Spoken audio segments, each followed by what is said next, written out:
and gentlemen, a warm welcome to all of you for the 13th National MSME Convention on the theme Innovation and Digital Transformation for MSMEs, Opportunities and Challenges.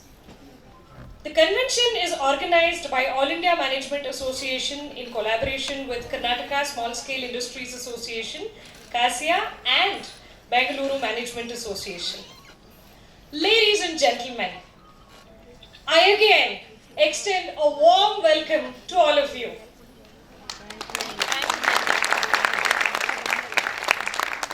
With that, I now request all the dignitaries to join me on stage as I call out their names and profiles. We have with us Ms. Rekha Sethi, Director General, All India Management Association. Welcome, ma'am. Requesting you to kindly join us on stage.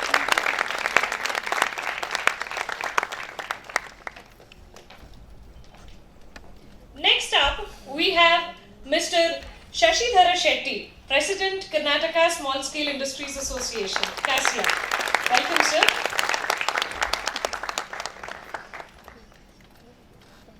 Next up, we have Dr. J.S. Juneja, Chairman, MSME Committee and past President, All India Management Association. Welcome, sir. Please do join us on stage.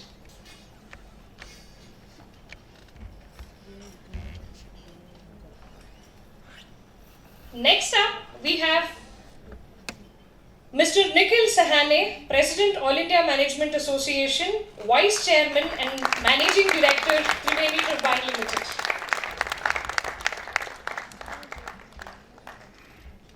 Welcome, sir. Next up, we have Mr. Rajagopal MG, Vice President, Kassia.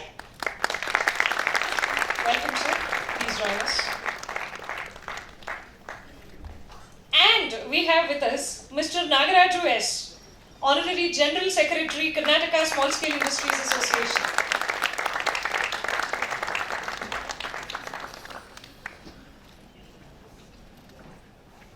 Thank you, sir. Respected dignitaries, audience, partners, delegates, officials, members of press and media, ladies and gentlemen, I again extend a warm welcome to all of you for the 13th National Convention MSME.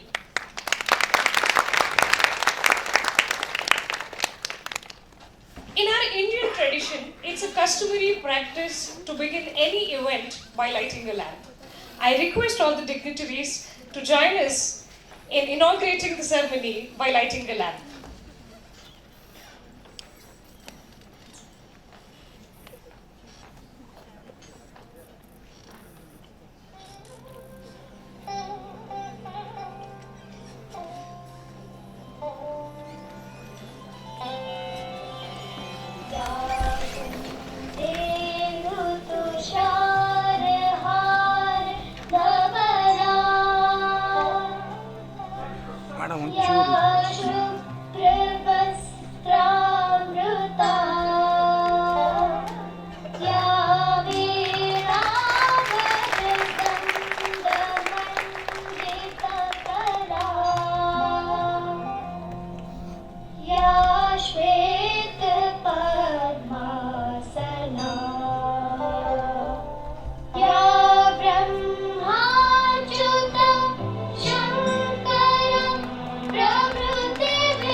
The diya lit today is a prayer for peace, prosperity, solidarity and happiness.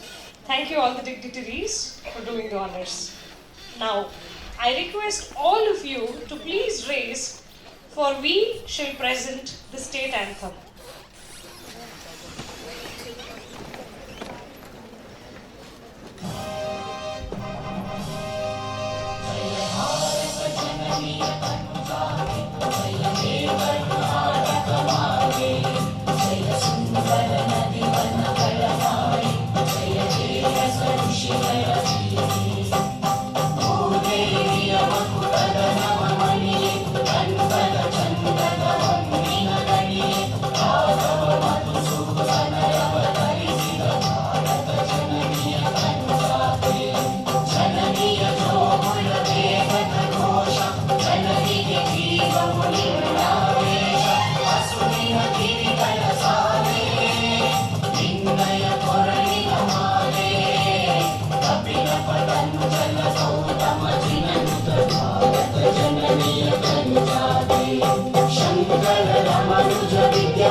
Thank you all.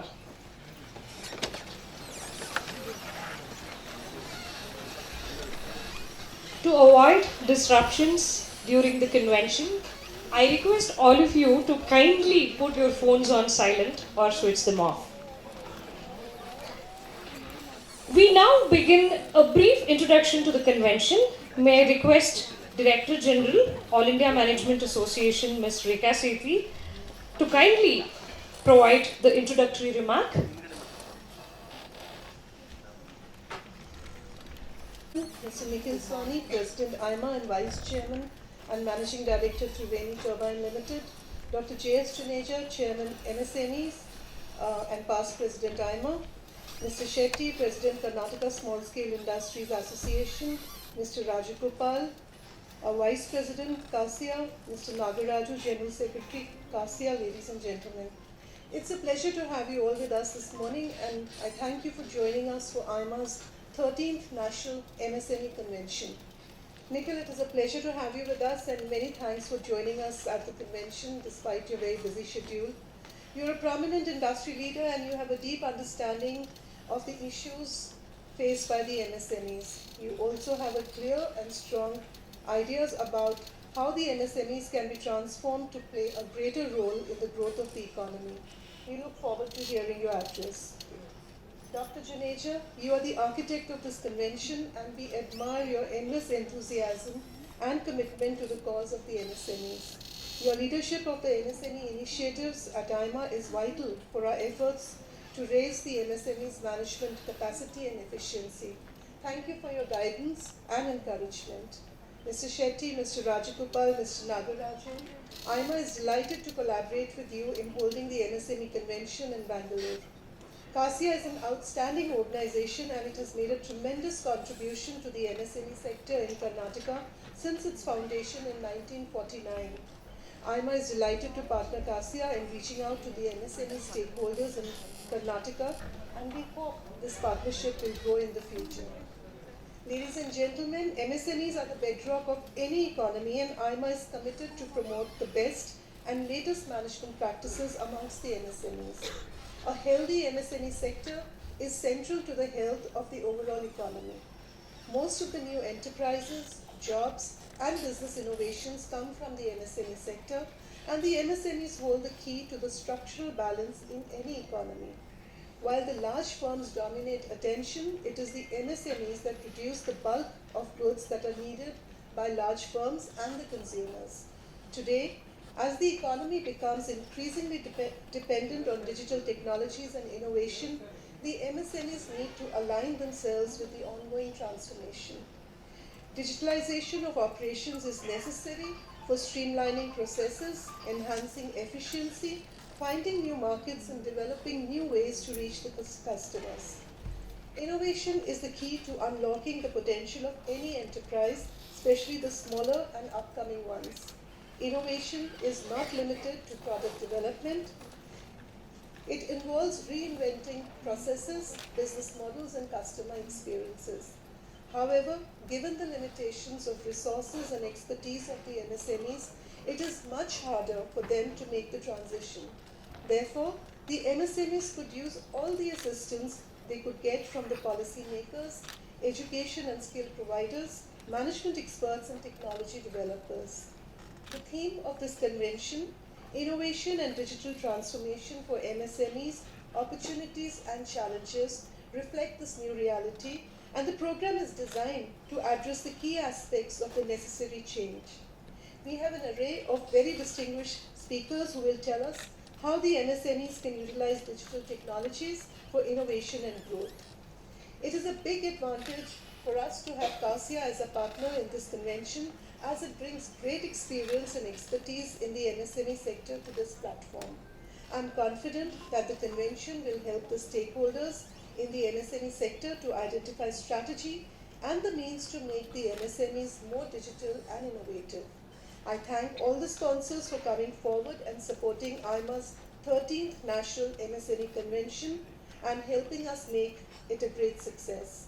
Our principal sponsors, SBI, co-sponsor Kotak Mahindra Bank, SIDBI, our associate sponsor, Small Enterprise India, Organic India, Bangalore Management Association, Chanakya University, Presidency University, along with many others. But most of all, a big thank you to Kassia for hosting us here. With these words, a very warm welcome to you all once again, and I look forward to a great summit ahead. Thank you. About the theme in a nutshell and for a warm introductory remark. I now request Mr. Shashidhar Shetty, President Kassia Karnataka Small Scale Industries Association, to present the welcome address.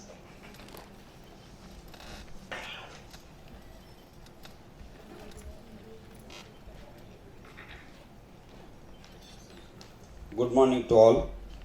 Good morning. President All India Management Association Sri Nikhil Sane, Director General IMA, Madam Rekha Sethi, Chairman MSME IMA Sri J.S. Juneja, my colleagues Mr. Raj Gopal and Sri Nagaraju, and all other invitees and guests. I welcome Sri Nikhil Sane, President All India Management Association and Vice Chairman and Managing Director of Triveni Turbine Limited, Noida, for today's MSME Convention. I welcome Madam Rekha Sethi, Director General, All India Management Association, for today's event, Madam. I welcome Sri J.S. Juneja, Chairman MSMEs and past President, All India Management Association, for this event. He is the Chairman, Global Projects and Services Private Limited, Consultant of UNDP, SCAP, Vice President and Director, World Union of Small and Medium Enterprises, Honorable Vice Chairman, India SME Forum, Mumbai, Director, Msme, Bahrain, among other positions what he is having today. I also welcome my colleagues, Vice President Sri M.G. Raj Gopal and Sri Nagaraju, Honorary General Secretary to this convention. I welcome our past President Sri Prithviraj for this event, sir. I welcome our past President Sri Baswaraj S. Javli, Sri R. Raju, Sri K. Narsimurthy, immediate past President, for this event. I also welcome office bearers of IMA and Kassia and all our presidents and office bearers of our affiliate associations, members, and last but not the least, I welcome all the delegates, panelists, and invitees. Without your presence, this program would not have been happened. I thank you again, all the and our press and media also. I welcome, sir. Due to Lok Sabha elections, busy schedule, and the year end, I think March, we could not get the expected dignitaries like our Honorable Minister for Small Scale Industries and Public Enterprises, Shri Sharanbasappa Darshanapur, could not attend for today's convention because he is busy with the Lok Sabha elections. And our MSME Secretary, Mr. Richard Vincent D'Souza, IAS, and Mr. Vijay Mantesh Thanaman, our IAS, Director of MSME Department of Government of Karnataka, they have agreed to be part of this inaugural session. There is a meeting fixed 2 days back. After this one, today morning 11 o'clock, all the government IAS and government officials are in a very important meeting, so they could not make it. Our Secretary MSME agreed to be part of the valedictory session tomorrow. In their absence, I welcome all of them. I welcome the sponsors and all other direct and indirect supporters for this event on this occasion. Before concluding my welcome address, I wish to mention few words. All India Management Association few months back have offered Kassia to be part of the 13th National SME Convention in Bangalore. We have accepted their offer, and that is why we are all here today. Kassia, being one of the foremost MSME organization in the country, is working for the welfare of micro and small enterprises since 1949. Kassia has diverse categories of manufacturing industries and is well positioned to play an important role to provide a platform for SMEs to be able to meet the new challenges by understanding, appreciating, and addressing the complexities effectively. This type of conventions will facilitate strengthening and enhancing the capabilities of SMEs to meet the challenges to this competitive global economy. Kassia, for the last 9 months, organized outreach programs on financial literacy and awareness of central and state government schemes available for SMEs in almost 25 districts with the support of SIDBI, DIC, and Canara Bank. In conclusion, I once again welcome all the dignitaries, guests, invitees, press and media for this event, and thank IMA for giving us an opportunity to be part of this event. Thank you, one and all. And privilege to stand before you to say a few words regarding the convention we are holding today for MSMEs and all the intellects. To start with, may I say that this is Bangalore is known to be a city of gardens and lakes, but I add to this a city of creativity and innovations. And I take you back a little bit in the history that Texas Instruments was the first one to set up their research and development center in Bangalore.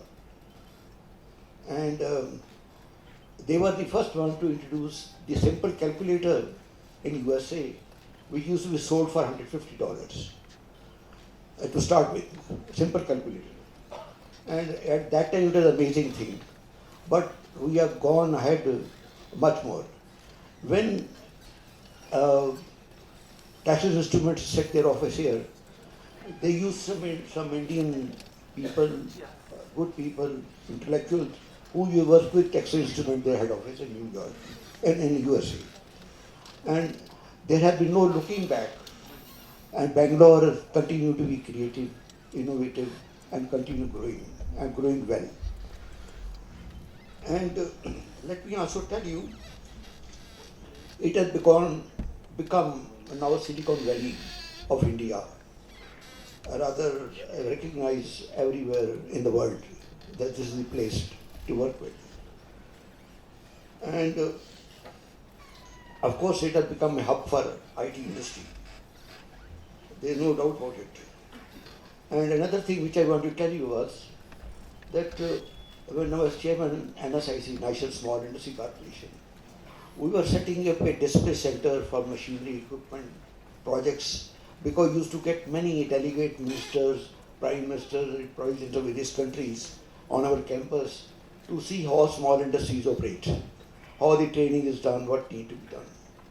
So when we were setting this center, I found out that maybe they need to relook at it. I was traveling from Trivandrum to Delhi. A young man was sitting with me. He had his own development center, and his father used to live in Singapore. And he used to export the development here, and his father used to load in Singapore and run the business. And he enthused me about IT industry. Then he told me that the Ministry of IT was setting, there was no ministry that time, in fact, there was electronics. And they were setting up a center one in Noida and one in Bangalore. So I flew specially from Delhi to came and set up the center, to see the center of Software Technology Park, which was set up here. This was the first one.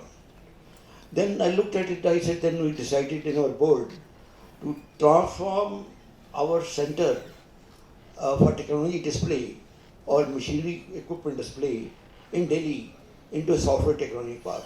So outside software technology parks of India, I did set up one technology park here in Okhla in New Delhi. And I remember the first lessee of the park there was a lady from California, and she was wanting to set up a center for export.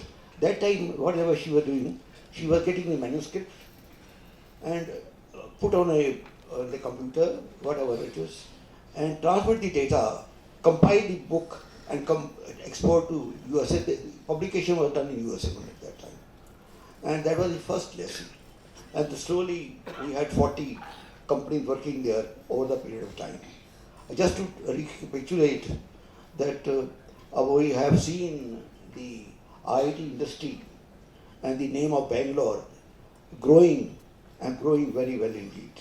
So I thought, let me recapitulate and tell you that, in fact, when we were setting up the park there in Delhi, Software Technology Park, our original plan was put away. You might remember there was mainframe, and along with that, we had a big transmission tower.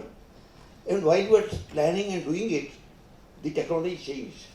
When I approached IBM to give us buy one mainframe, they advised me, don't do that. Now the technology changed. Now we have the desktops. You can start and send the data from there itself. So we changed our plan midway. That's what we did. So the object of my telling you this was, the technology has been changing and changing fast and changing rapidly. So we have been all a witness to all this, and Bangalore is the key place where everything is being done right now. Now we are holding our convention here, MSME convention, to tell and call upon small medium enterprises, micro small medium enterprises, that we have to look at new areas. You know that 3 days ago, the Prime Minister laid the foundation stone of a big project for semiconductors. And that's the process going on. In fact, about a couple of months ago, there was a big program in Ahmedabad, Gujarat, rather Gandhinagar, near Ahmedabad. And that was the 10th program on what we call the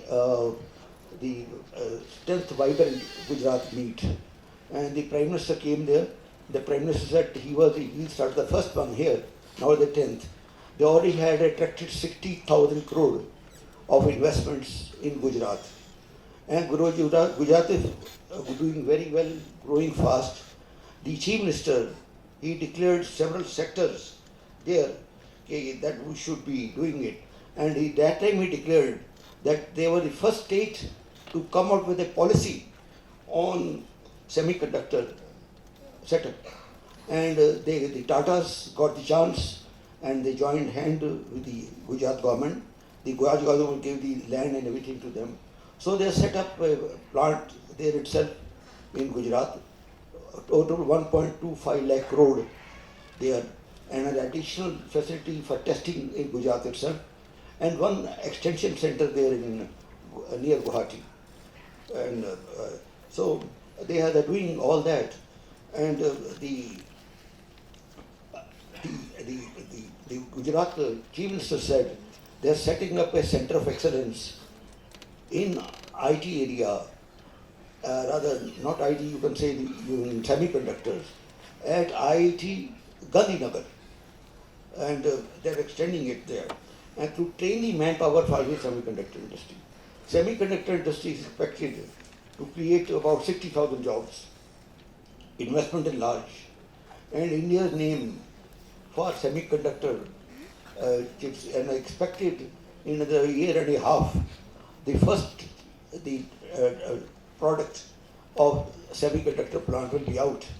They join hand with the Taiwanese people, and I think we are very happy that we are making progress, and we are noting it happening during our lifetime, and it is developing a complete ecosystem in the country for semiconductors, and I think this is a great sign. Now the other areas which the Chief Minister of Gujarat has named, they want to emphasize on.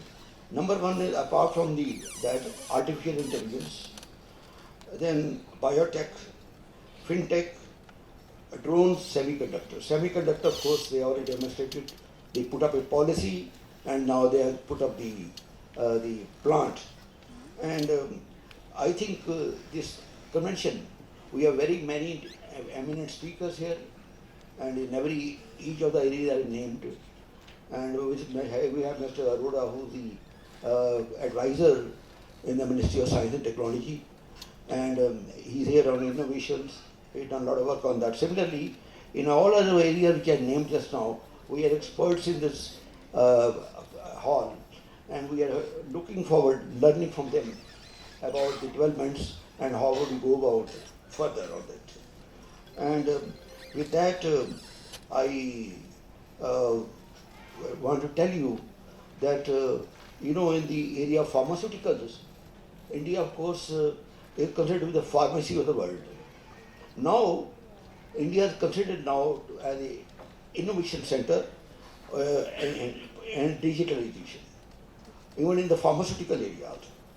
So I think we are alive that this kind of development taking place, and our country is making rapid progress, and we are very proud, indeed very proud, that we are associated with the developments and we're making progress and leading the world in the areas I have just now named. With that, may I congratulate the Kassia here and the people here who are with us, and also Imam. We have our president here with us, and Director Rekha ji, and we all are with you. We are working together and make progress. With that, I would like to thank each one of you for giving me some time to say a few words. With that, thank you so much. Namaskar.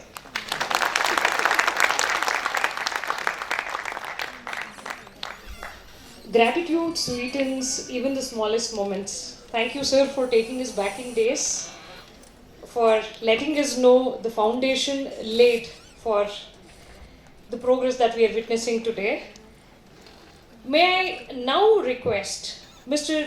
Nikhil Sahane, President, All India Management Association, Chairman and Managing Director, Triveni Turbine Limited, to kindly enlighten the audience with a special address.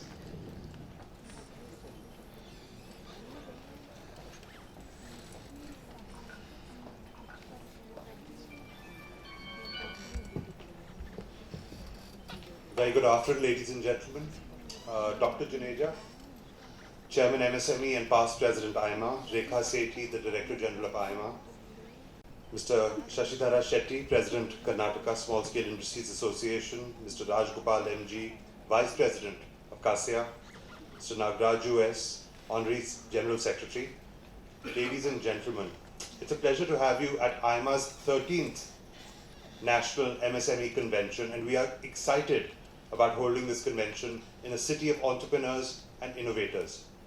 Dr. Juneja, many congratulations on organizing an excellent MSME convention. Your passion for promoting the cause of MSMEs has been the driving force behind these conventions, and IMA is indebted to you for your inspirational leadership. The MSME sector has a particularly rough time in the past few years, but has shown a tremendous resilience in bouncing back from the COVID disaster. While a large number of MSMEs perished during the COVID period, many more have survived and rebuilt. Many are in the process of making this transition to the connected, data-powered economy and are well positioned to ride the trend towards Industry 4.0. However, the larger MSME sector still needs all the support it can get from policymakers and other stakeholders in the economy.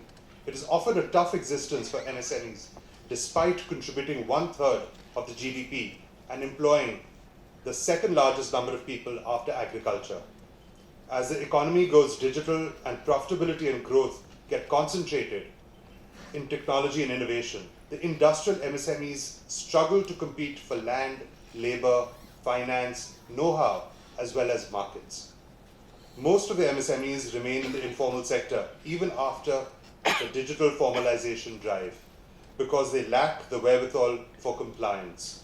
Only about a quarter of MSMEs in the countries hold an MSME certificate, and the rest rely on informal financing for investment, working capital, and even sometimes to pay taxes. Land and infrastructure are a challenge for MSMEs, and most of the MSME clusters in non-designated areas rely on infrastructure which is in squalor, narrow and poor roads, low quality of connectivity, unreliable power supply. These are all visible issues. In fact, I was asking earlier, even in Karnataka, a majority of MSMEs reside on their own private land and not in some government-supported infrastructure. It requires some degree of handholding, and it is essential to highlight these issues so that we can propel the growth of MSMEs. Ultimately, large companies come from being small companies. It is important that these small companies are handheld so that they can provide the assistance towards jobs as well as the growth that the economy requires. Getting and keeping a quality workforce has become a challenge for industrial MSMEs, as incomes are better in the technology-enabled services at all levels. There is a stigma of labor attached to MSMEs, and the educated young people do not want to work at MSMEs, even for their family enterprises. Overall, the life expectancy amongst MSMEs is quite low. And in the new economy, the rate of exit of industrial MSMEs seems to be greater than that of the creation of new ones. Despite all of this, the MSMEs remain the cornerstone of the economy, and they still generate a big chunk of the new jobs that are critical for the health of the larger enterprises. In fact, MSMEs are central to India's aspirations of becoming a major supply source for global companies and brands. Without the MSMEs at all tiers of supply chain, having the infrastructure, technology, skills and management, India will struggle to compete with China and other Asian competitors, both in terms of attracting talent as well as in terms of deploying capital as well as realizing the potential of markets. IMA is trying to raise awareness about the importance of enabling Indian MSMEs to become globally competitive so that India's large companies and India's economy can become globally competitive. I congratulate Kassia on making a case for a big upgrade in MSME infrastructure, and I compliment all of you here today, as well as the Department of MSME in the government of Karnataka, for making a strong effort to transform the MSME sector in Karnataka.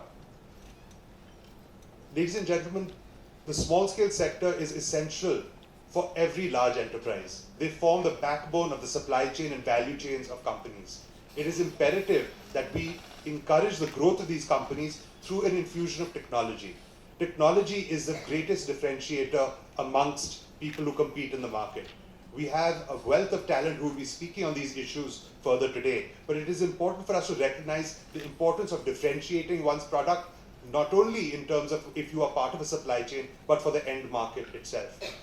In a increasingly globalized world, which is becoming more isolationist and bilateral in its trade affairs, we still have the basis of technology which is needed to differentiate ourselves.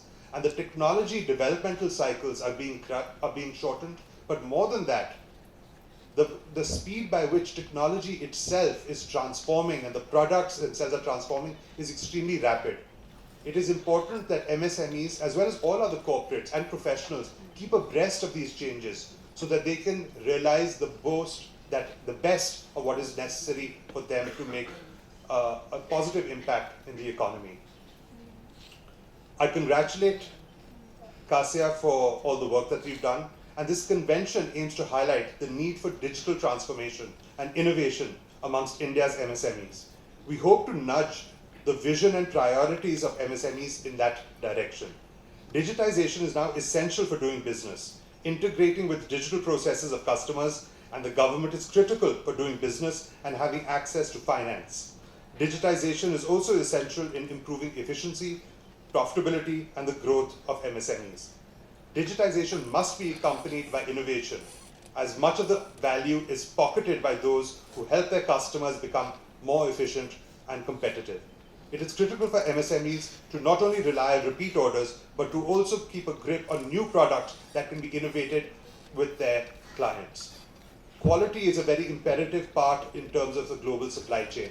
As we aim to become a second source of global supply apart from China, having quality as a backbone and the predictability of what we can supply is imperative. And digitization of our processes is imperative to be able to achieve those quality goals.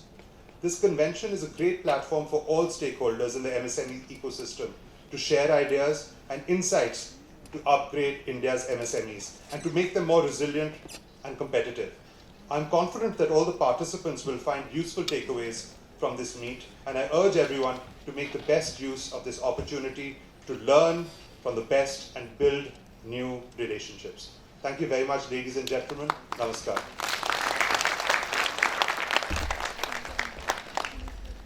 Thank you, sir, for highlighting challenges that we need to pay attention to, potential solutions, and of course, the importance of MSMEs.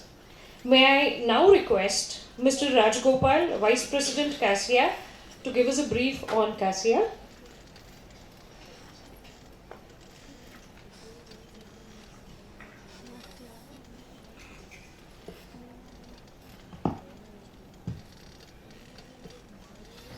Good morning. Dignitaries from the dais and of the dais. Kassia is an apex body representing 12,600 MSMEs and having 130 affiliated associations all over Karnataka. Kassia acts as a bridge between industry and government on matters related to policy, formulation and development of MSMC. Kassia is an ISO 9001-2015 certified organization. Kassia represents on 28 committees of various departments, both in state and central governments. Kassia has help desks on GST, banking and finance, and other areas of relevance to SMEs. Kassia publishes a monthly magazine, Kassia News, and circulate it to its members and government departments. Kassia Credit Cooperative Society Limited functions under the umbrella of Kassia and provides finance to up to 50 lakhs to its members. Kassia has launched a B2B portal by name Kassia Gravik recently to provide marketing, technology, management and resource planning support to SMEs in the state of Karnataka. Kassia organizes interaction and formality meeting to enrich the knowledge of members. Kassia is well positioned to play an important role to provide a platform for its members and SMEs in general to be able to meet the new challenges by understanding, appreciating and addressing the complexities effectively. Thus, there is a need for creating institutional mechanisms with a view to helping members and the SMEs to navigate their way in a difficult and complex world markets. With this in mind, Kassia is establishing Kassia Center of Excellence and Innovation at Dabaswit, Nenmangala Taluk, about 40 kilometers from Bangalore, from here. This project comprises of International Exhibition Center to organize cluster-based exhibition, R&D Center, Skill Development Center and Common Facility Centers. This center is almost 60% completed and will commence the operation within a year from now. This project is initiated with an objective of providing skilled manpower, innovative technology and marketing assistance to SMEs. I conclude with this brief introduction of our esteemed association, Kassia. Thank you. Thank you, sir, for briefing us on Kassia and its vital role in promoting SMEs. We also have with us President Barbara Terenzi, the President of WUSME, who sent us a message for the convention. Let me read it out for all of you. She has sent regards to all the dignitaries on the dais. Also, ladies and gentlemen, here is her message.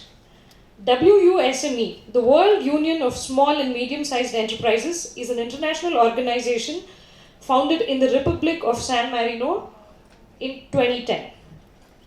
Its mission is to protect the interests of MSMEs and crafts in the world. It is led by an international board of directors and a network of ambassadors who represent it in more than 100 countries on the 5 continents. Among our members, she'd like to highlight Dr. J.S. Juneja as one of the founding directors who is present with us today in this convention.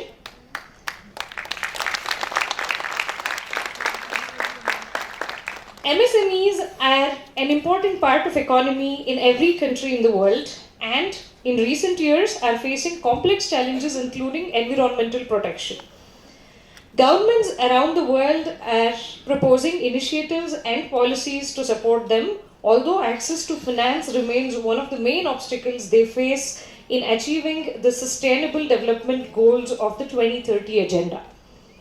By virtue of its recognition as observer organization at the UNEP,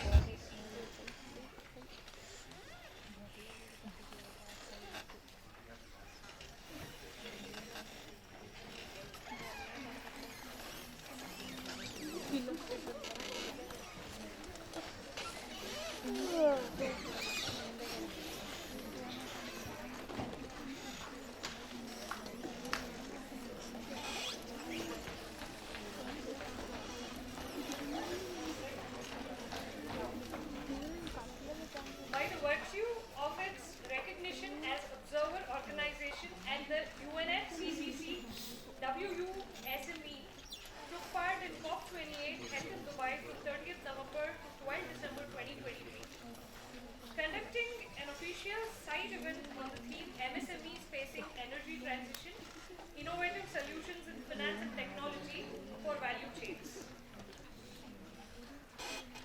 Among the results of this roundtable,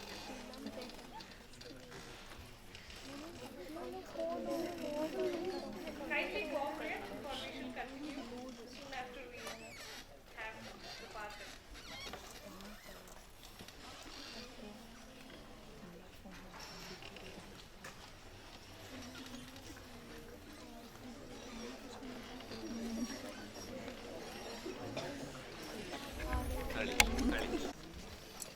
Apologizing for the inconvenience caused due to the power cut, I'm continuing with President Barbara's message. Among the results of this roundtable, I'd like to recall the importance of technology, digitalization, and innovation for business in addressing the climate adaptation and energy transition, also within the value chains which they belong to. It is essential that large corporate groups, together with small enterprises as strategic partners in their decarbonization journey, cooperating alongside public institutions in targeted initiatives and in a logic of mutual partnership.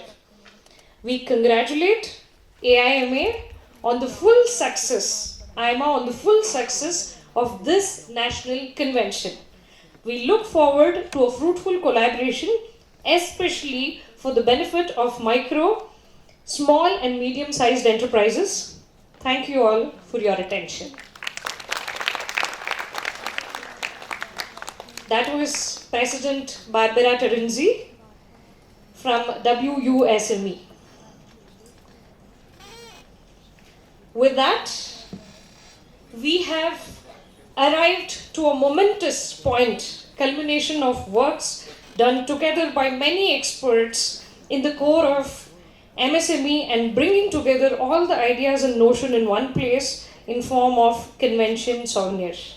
May I now request all the dignitaries on the dais in the release of convention souvenir.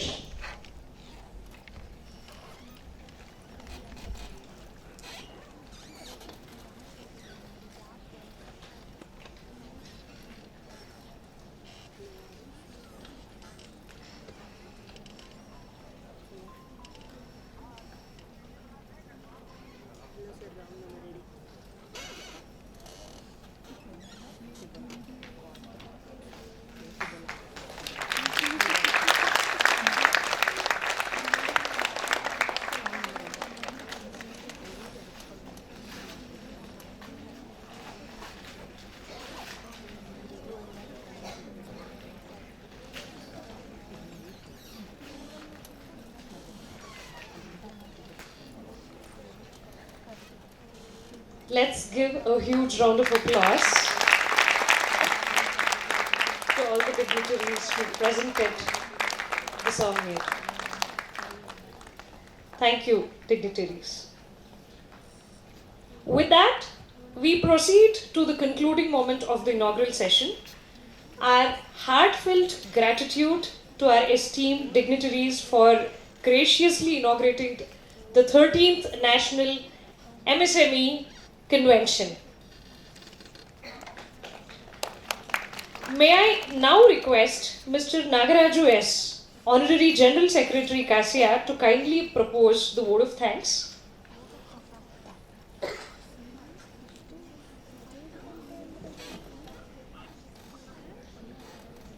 Good afternoon, everyone. Your words remind me, said by Ellen Keller, alone can do so little, together can do so much.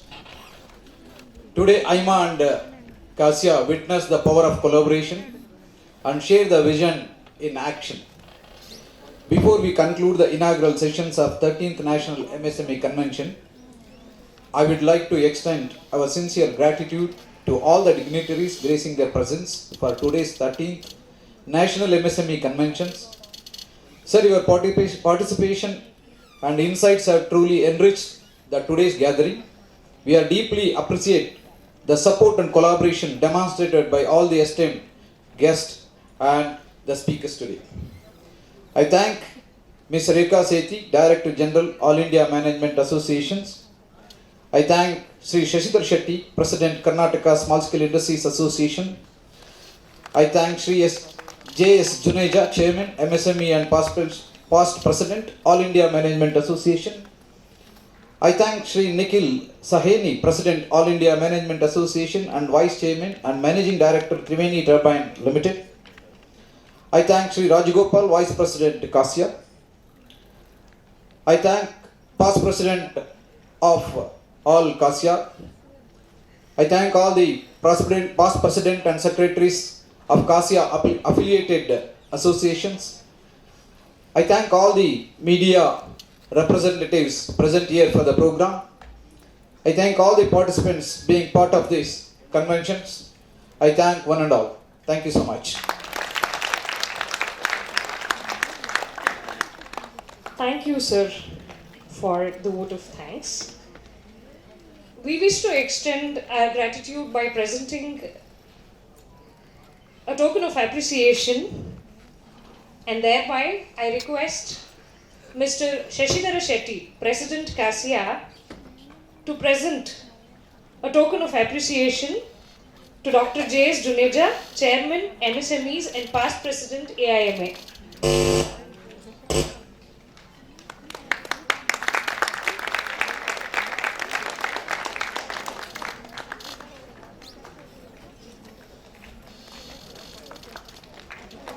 Thank you, sir.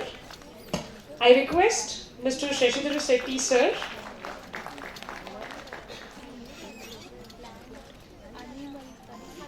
Thank you, sir. I request Mr. Shashidhar Shetty, sir, again, the President of Kassia, to provide a token of appreciation to Mr. Nikhil Sahane, President, AIMA.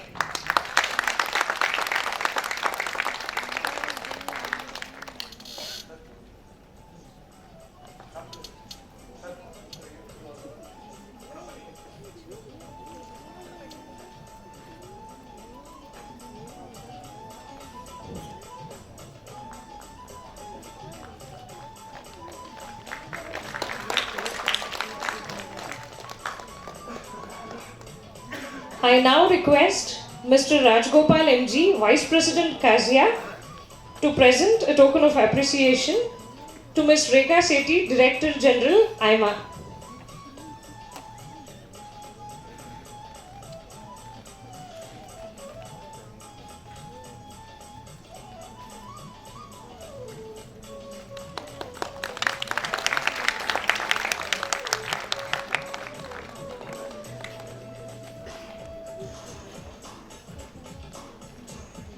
I now request Mr. Nikhil Sahane to present a token of appreciation to Mr. Shashidhar Shetty, President Kassia.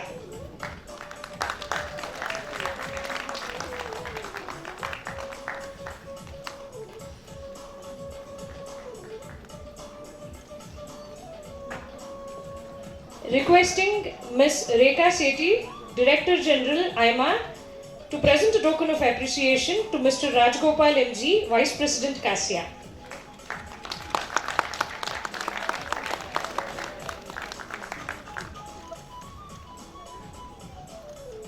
And requesting Ms. Rekha Sethi ma'am again, Director General IMA, to present a token of appreciation to Mr. Nagaraju S, Honorary Secretary Kassia.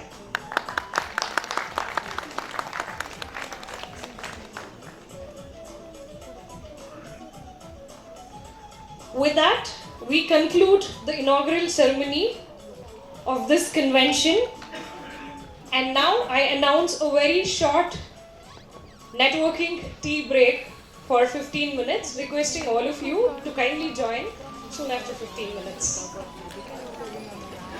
Thank you. Yes, okay. I don't hear a big yes. Yes, okay. Innovation is the ability to see change as an opportunity and not threat. In the words of Steve Jobs. While creativity is all about thinking, innovation is all about actions. And innovation in today's era is an inevitable formula for MSMEs to evolve. Agree? I didn't hear a response. On that note, we head to our first plenary session, Innovations in MSMEs. A warm welcome to the first plenary session, Innovations in MSMEs. We have with us Chairperson Praveen Arora, Senior Advisor, Department of Science and Technology, Ministry of Science and Technology, Government of India. Can I please request Mr. Praveen Arora to join us on the dais? Welcome, sir. And in speakers, we have Harishankar Kishan and Satish. Mr. Harishankar Krishnan is a Network Transformation Head, Open Network for Digital Commerce, ONDC. Can I have Hari Krishnan sir on stage? Welcome, sir.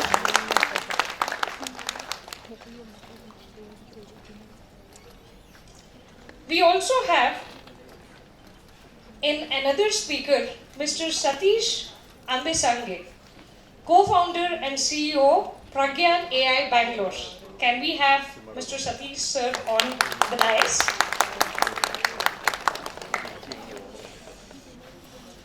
I now request Chairperson Praveen Arora to head the session. Thank you.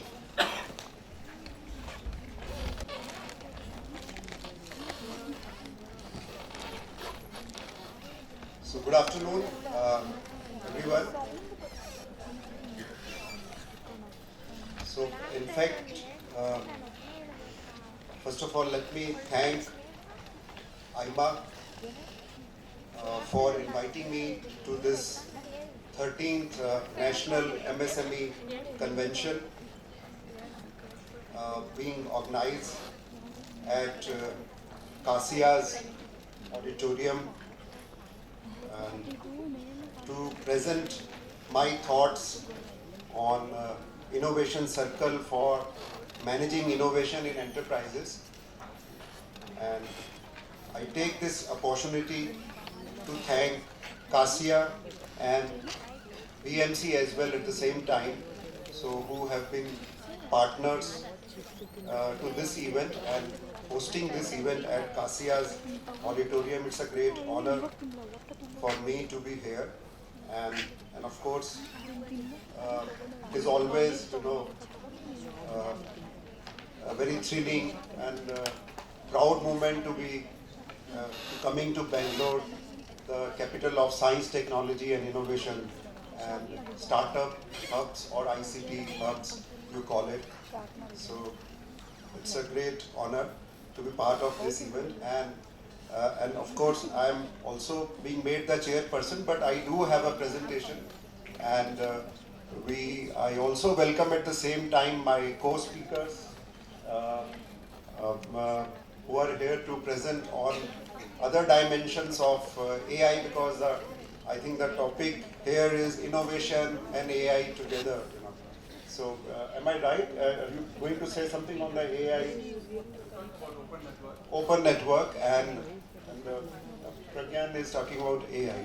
So anyway, we will see to it. We will take the viewpoints. You can listen to the presentation, prepare your questions. We will take it up, or presentation by presentation you can view, and then in the end we will take a summary that what kind of situation or scenario or understanding emerges. So in that way I intend to go, and with this we have around 1.5 hours to go for this, and we will divide among us 20-25 minutes each, maybe 20 minutes for the presentation and 5 minutes for discussion, and then later on in the end 5 or 10 minutes for overall summing up. Is that okay if we go like that? So can you switch on? Title on Innovation Circle for managing innovation in enterprises. So you may be noticing some kind of very common word is innovation, but then there is also management and enterprises, and also there is a circle. So each has a meaning. So as I go along, I will uncover it, and then will make you realize the importance of the concept, what I'm talking about, and how we can use it for managing innovation in enterprises. So without saying much, but then I thought that still it is important to emphasize how innovation is important, not only for the nations, but also for the companies or firms at large, and also for when we talk of firms and companies, we also talk in terms of competitiveness.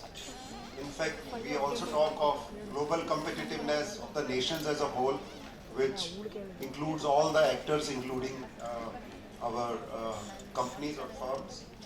Resilience in today's context, and also sustainability issues as well. Sustainable future. So innovation becomes very important for the growth, for the resilience, for the sustainability of the nations and the firms.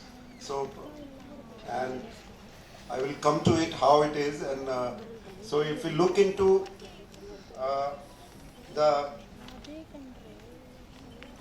what exactly the innovation is, when you apply the knowledge to the practical use, or practical use means when you talk of practical application of it in terms of which can translate into some kind of products or processes which can be used by the society or other consumers at large.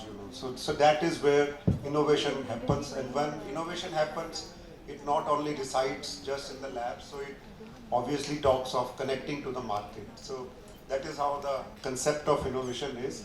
So, and if you talk of any company or a firm, so they apply in their production system and realization of its benefits from the market. So that is what in true sense what we presume innovation is. So I thought, let me put some context very clear so that, of course, earlier speakers have also emphasized, so they are equally right. So it has become ubiquitous to use innovation in many parlance, but they are equally right in saying so it is also a driver of change, growth. So, but then this is what exactly it means when we say driver of growth, change, and new ideas, putting into applications. So how we view it, so global innovation, if you index, if you see, as I was telling, it's becoming important for nations. So you see that India has made a lot of progress in terms of global innovation index, and it is based on several key structural dimensions or pillars, and then each pillar has various indicators to map out, and then we see that India has improved in the last 7 to 8 years 50%. So that's a remarkable achievement made by India, and that is coming from where? It is coming from several of the initiatives which over the years the government has launched in terms of Make in India, Startup India, Digital India, and you have a production link incentive schemes, you have a Gati Shakti model of building infrastructure and synergizing across ministries and other stakeholders. So all these, of course, directly you cannot say that it has given this much impact, but then it's a culmination of all these features, and but also not to belittle the efforts of our overall science and technology institutions, the research labs, and the prominent universities and the researchers. Of course, they are also behind as a backbone, the skilled and the highly skilled workforce which have devoted their strength and the potential in taking it further. And now we are aiming that the economy, our economy, to go to 5 trillion economy goal. So, and this, I am of the opinion, and then everybody now says it's the innovation which is at the focus of or central part of it, which will drive that to the 5 trillion economy. So that is where the whole concept is, and now in fact the innovation is now entering in the development debate, and we have seen that innovation is also highly correlated with the development in the sense of GDP per capita. Those countries who are innovative on the higher innovation index have the higher GDP per capita.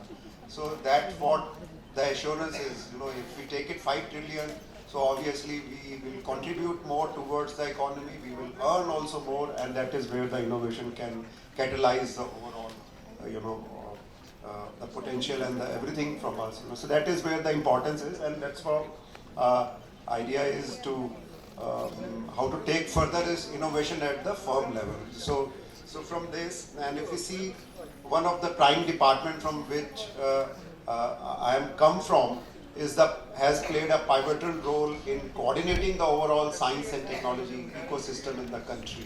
And one such example, it is apart from supporting research and in new frontier areas and upcoming areas, be the quantum mission now you are hearing, or be the artificial intelligence. Of course, we have contributed in many forms and assets, but then we are having a startup ecosystem catalyzed by the DST overall, and then later on taken up by Atal Innovation, and so we have even worked with them to see that it gets into a shape and a mold.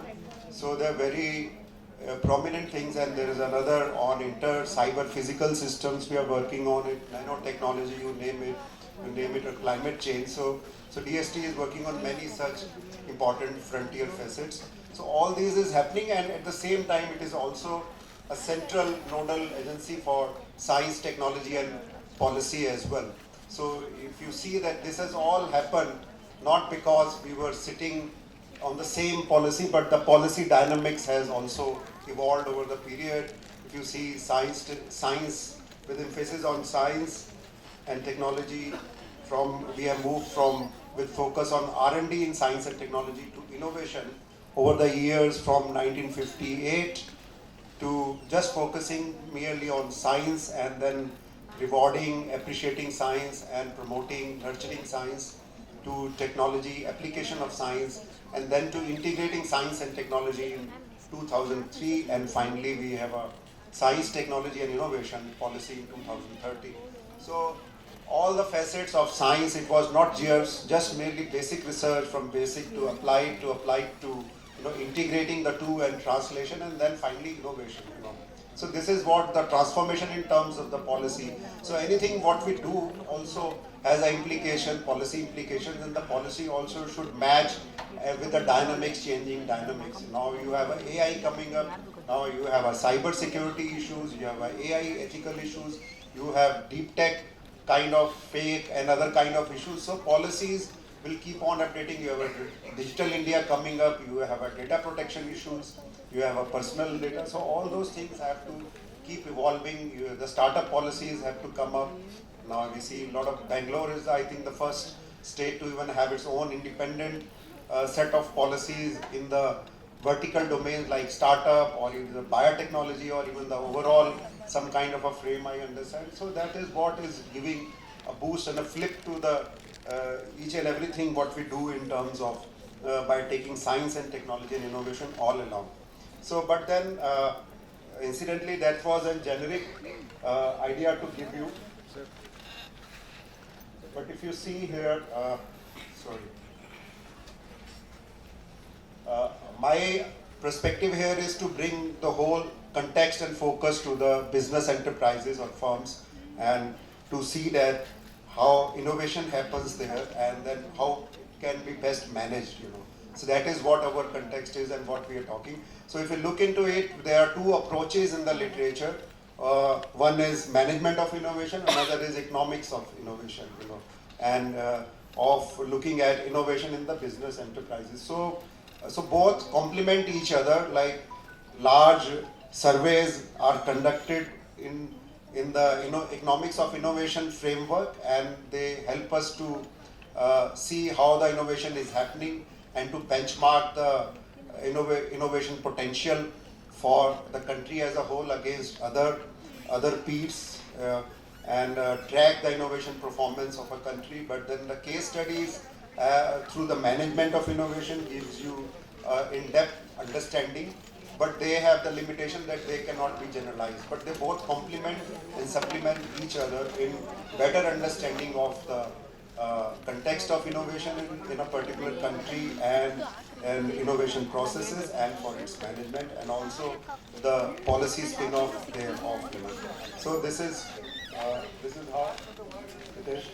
And if you see here what actually we understand from this, if we look at national innovation surveys, incidentally DST has also championed this cause apart from looking at the policy dynamics. So I forgot to share, now is the right time to tell. The DST has also looked into the cause of innovation by conducting large-scale innovation surveys in a decade, in the last decade. One was in 2011 and the next just concluded in 2021 it started but concluded last year only. So there are two national innovation surveys to understand the process of innovation and knowledge creation in enterprises. So what we have learned from them, so they are largely focused on MSMEs and with a large sample size of 9,000 plus 55% of the firms in NIS2 were innovative. Of course, the methodological can always be debated, but then it is a large scale sample based on the stratified random sampling, and across pan-India all the states and UTs are covered and largely all the manufacturing sectors are covered, try to be as representative as possible. So, and if you look into the constraints largely, as in the morning speakers were saying, in terms of finance, in terms of skills, in terms of technology, and also in terms of market orientation and information. So these are the broad constraints which these MSMEs are in the state of affairs, and innovation is happening. They are mostly new to the firm. And when I say new to the firm, you may be introducing a e-commerce platform or a digital something, but this is not very new or not very, out of the box, but it is still new to your company. So that will catalyze some growth, that will catalyze your market penetration, and that will bring about some changes in productivity and other thing. It could be in the production system, it could be in the marketing, or it could be in the some kind of a supply chain system. So this is one such example, but then it is new to you, so it is new to the firm. But having a very no novelty means everyone knows it. It is a diffusion of technology which is already available. So this is the kind of the frame, the innovations are happening. And in our survey, we found that it is predominantly introducing a new machinery.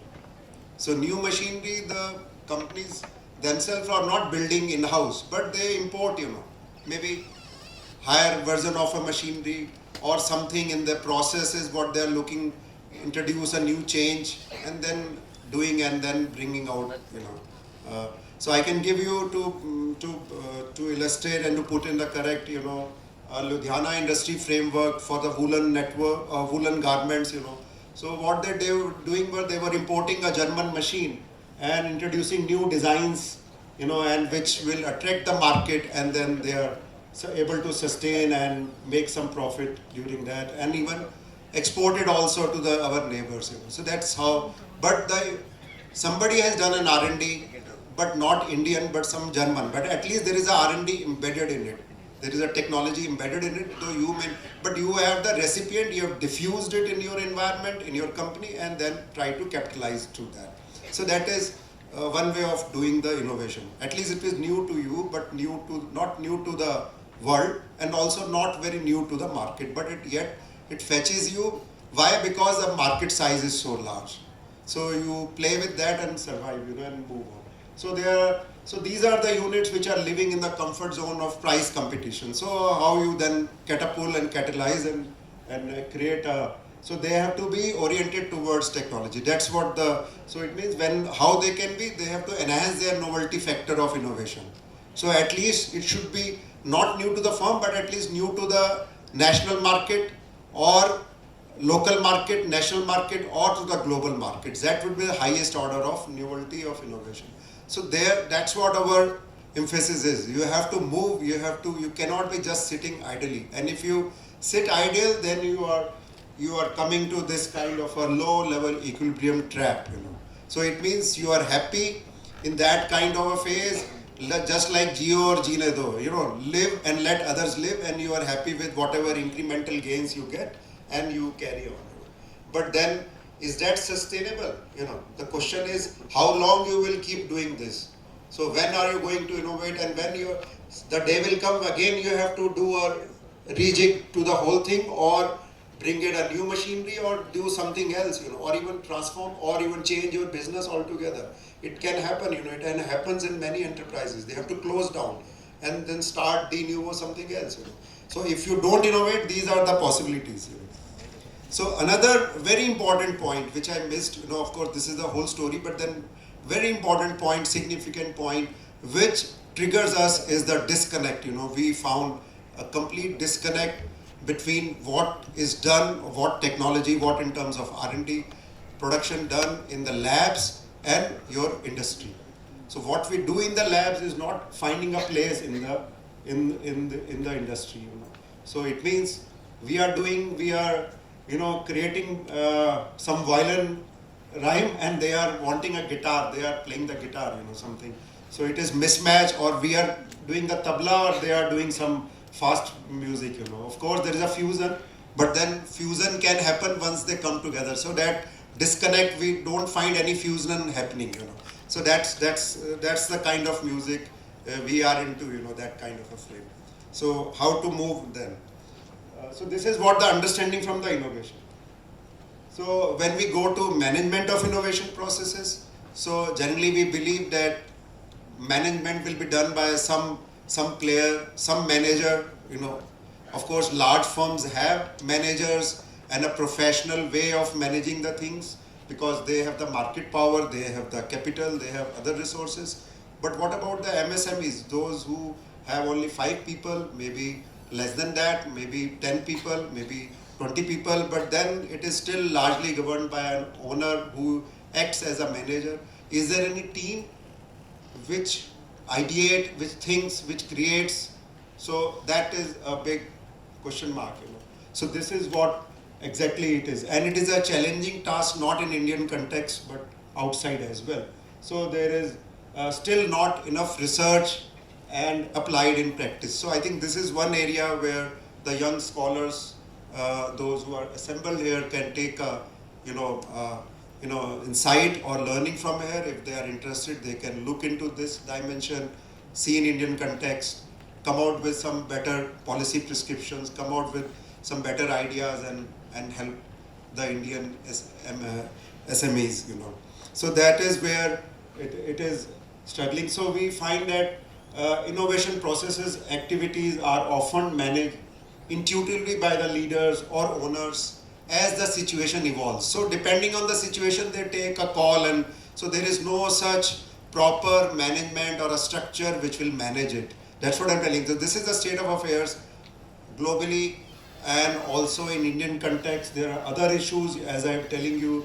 They have less capital, they have a less human resource, skilled manpower, no innovation team. Even the skilled workforce is engaged in multiple roles. So, and largely driven by owner and the unestablished large enterprises with no formal or professional teams to manage innovation. So this is what it is coming to. So there comes in your mind, you know, how to overcome the unpreparedness to manage innovation in a company. Is there a unified transparent innovation process model of management in companies? Can we create a general model of innovation process management that can serve as a tool for managers for effective innovation management and yet effective in engaging customers as well?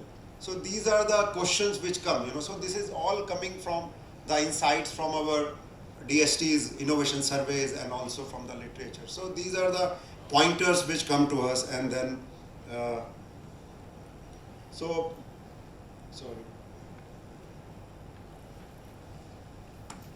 So there's a learning from management and innovation perspectives, you know. So so what in the nutshell we get is there is a need to create a culture of innovation to foster and manage innovation in enterprises, and that can only work for them and sustain them for a longer period. Otherwise they will have to, you know, repeating them new machine, bring in new machine, keep bringing new machines, or wind up the business or do something, you know, something very drastic. Otherwise they would be thrown out, you know. So that is what it is. So how to create the culture of innovation, how to remain innovation active in an enterprise. Can we think of a structure or a mechanism? So these kind of questions do, you know, come to our mind. And how does it look like? Will it also aid manager and customers alike for management, you know, in driving the growth and create a value propositions? So this is what is giving rise to. So culture of innovation is the key which can help us in sustaining and managing the things.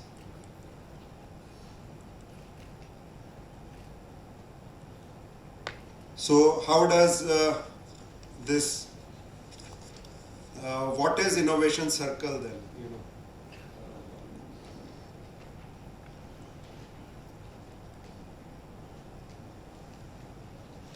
It is not going.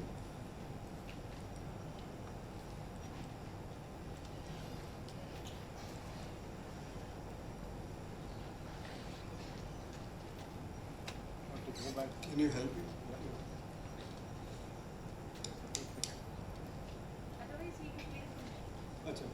Just take it one back. Yeah, what is innovation circle? So we are saying circle in the sense of continuously communicating members of our community, and when this communication is around the issues of central issue of innovation, it is called innovation circle. So a nation becomes innovation active through, or a company through close interaction amongst the production system, R&D system. In fact, we are talking if a nation, then we have to talk all this as a system: production system, R&D system, education system, and this is what is the national system of innovation, we call it. If we look at a larger perspective, and similarly we have at the firm level, there is an enterprise system of innovation, and which will become, innovation active through close interactions among the talent pool which is lying within different divisions or departments, and activating this process through forming a community of close and continuous interaction is called innovation circle. So innovation circle, we are defining it as an institutional mechanism that induces a culture of innovation to foster, promote and manage innovation in an enterprise, and also it can work at large for the nation as a whole. Next.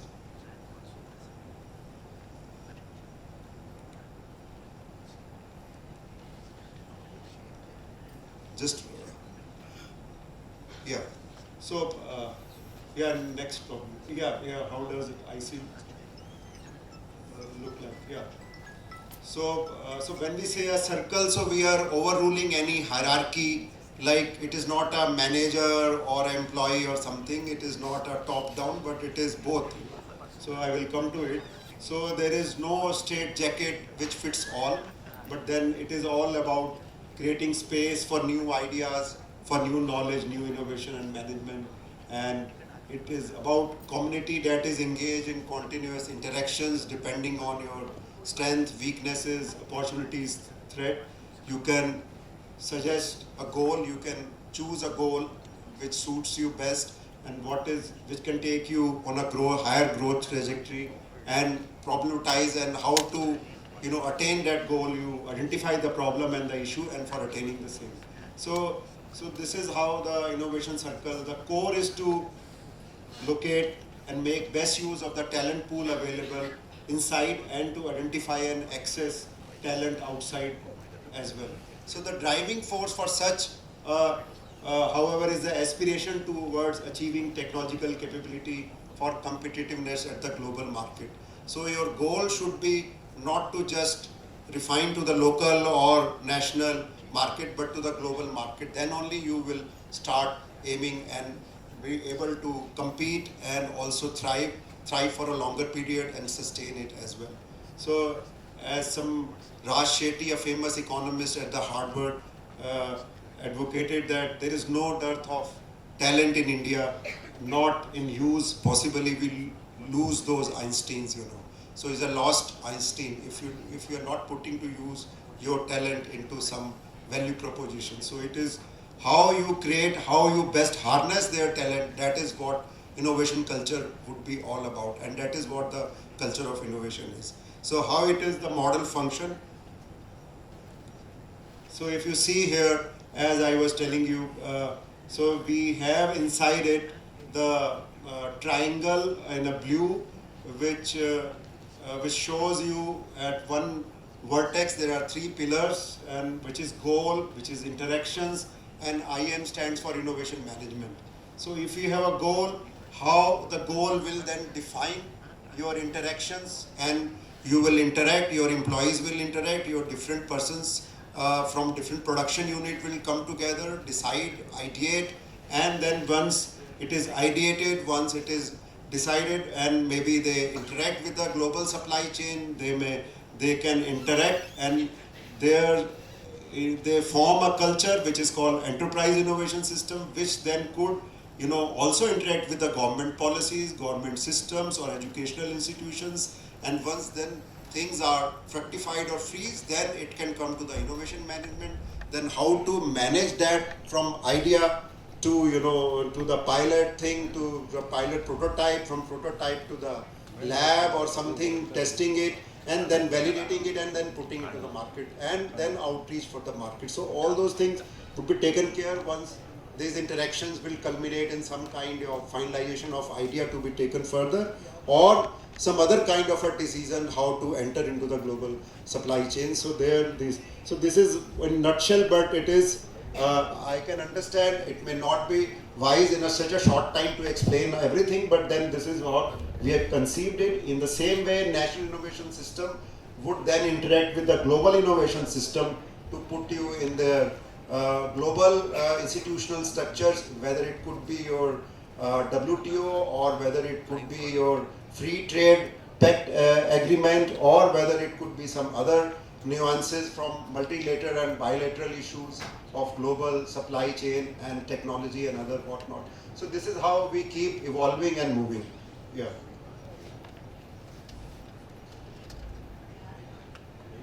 So next would be,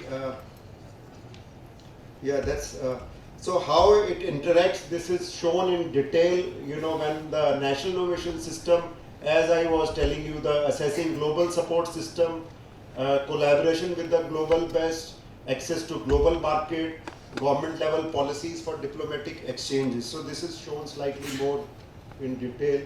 Same way, can you go to the previous one? Just previous to this. This is how the innovation circle will access resources, from the NIS. That was at a NIS level accessing from the global, but then this is accessing resources, so it is an enterprise system, how it will interact with the NIS. The same thing, but then production team, there is a technical team, there is a management strategies, there is a marketing, and they will interact with different other, actors or institutions. It could be R&D educational for technical team, it could be competition area, in the area of product, process technologies, global, same way policies for management and strategies. Yeah. Next. So I thought of explaining much more detail, but then in a due course I have explained. So here is one example how to of innovation active enterprise, inactive and active enterprise. So when the firm, as I told you, the Ludhiana, cluster model that introducing new machines, so they are just, what is their impact is they are working like a innovation active enterprise. Mean when there is a threat, so they have imported a machine and they have produced some new designs and try to stabilize in that same market, and with their presence they are stabilizing for again 2-3 years, and maybe that those designs will go away again, they will make some changes and survive again. So they are responding to the market pressures and not intuitively taking a pledge to innovate continuously, to bring in, to see that they sustain for a longer period. So it is just their delta X effort which is just merely a survival. So they are put under the category of innovation active. So that means there is no professionalism, there is no such team, there is no such organized thought process to, for the growth of the company. It is just merely live happy and make others happy and be other happy with them and carry on. So next. So next is the innovation active enterprise, who which invest on also a new machine at the same time, but take customer feedback, devise a market strategy, hired a few skilled hands, and arrange managerial training, do production processes, marketing to be at par with the competition, and enterprise where decisions are taken by the, of course, could be taken by entrepreneur or owner, but then they are challenging themselves, and they are trying to, maintain a normal profit in a competitive market, and trying to see that if they can radically change and transform their inner working of the organization, and also their infrastructure, and also their growth patterns, and then led by technology. So they are taking, so example of an innovation active. Sorry, this is, can you, case 2, yeah. So the internal process of actions and interactions, when these get formalized, will constitute, in this case, innovation circle, So it accesses and processes information from both domestic and global sources to hone the strategies So all this is much more organized, you know.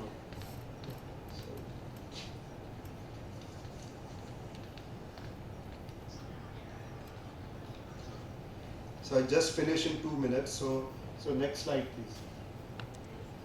So this is what in the last workshop at Pune.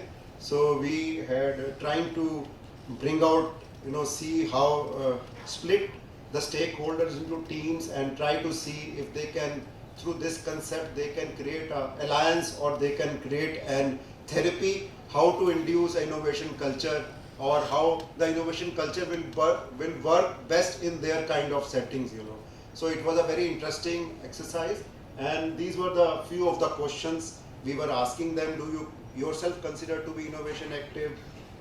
Who all are involved in that action pursuit? Or how do you plan your actions, and what activities are being planned in terms of new products, global positioning? So it was just to instill a sense of, you know, innovativeness and trying to bring in that kind of mindset, so that if that mindset creeps in, then probably then you know, we have done our job and they will start looking and pondering, and then they will take on their own some efforts to build up this kind of mechanism and a culture in their organization. Yeah. Last slide, yeah. So this is what we conclude from all this exercise, which is still under last leg of validation and finalization. So it is, one is that how to encourage and manage innovation in an enterprise, I think. Encourage and manage. So this is a key challenge, is being addressed through the introduction of, through a new concept which is called Innovation Circle, and which also fulfills the need for innovation management in a company. So IC framework, as I was telling, it is not independent of company size and includes engaging both shop floor and higher end managerial staff and even other stakeholders or experts which are available outside the domain, outside the boundary of a company. Even they can be, you know, roped in a very synergistic manner as a team towards achieving the desired innovative goal. And concept of IC is still under validation with varied stakeholders. So, and which will fulfill a gap in the literature, also as a direct measure of innovation culture in a company. When we look in the literature, there is no such measure of innovation culture, you know. So they are talking about creativity, they are talking about hiring people, they are talking about putting resources for R&D. But as such, innovation culture is a subset or subassume in that, you know, of course. But then what we're saying, if you put in this kind of effort in a mechanism kind of innovation culture, probably that is a direct, somewhat direct, very close measure to innovation culture itself. You know. Because our idea was to how to induce and encourage a culture of innovation itself. So it's a, and that is through innovation circle. So that's a very direct measure of innovation culture in a company. And so we want to measure this frame to develop a set of indicators which can then serve as a tool for making decision, innovation management decision. Now if we establish this and start having a better ways and means of identifying and measuring it, probably then you will end up as a tool, you know, we can convert it as a tool for innovation management. Of course it depends also on many other factors, but at a proxy level, this would be a tool to subserve you or to guide you and to take you and feed you that which direction you should are going and where is the deficiency. And plans are also in pipeline for preparation of a module for incorporation in the innovation management course or the technology innovation course, and also offering, you know, some kind of, you know, hand-holding or consultancy even to for induction of the same for the companies or enterprises to achieve higher growth and global positioning. Yeah, last slide. So that is what we intend to take forward. And then I thank you for your, you know, patience and hearing. I hope you have enjoyed this innovation circle and a concept of innovation culture. Of course, without saying that, you read the quote from Warren Buffett, and where it's saying that I have just added a upper line is innovation circle a risky proposition. Risk comes from knowing what you are doing. So risk comes from not knowing what you are doing, in fact. So if you knowingly are doing, you are not taking. In fact, by introducing a innovation culture, you are dispelling the myths of the culture of innovation or as a barrier to innovation, in fact. So, and of course, and it is also making you at the same time comply with your business responsibility, or in terms of now the upcoming, what you call it, the ESG, environmental, social and governance. So it can even help you in mitigating that. So with these words, I would like to thank you all once again for your patience. And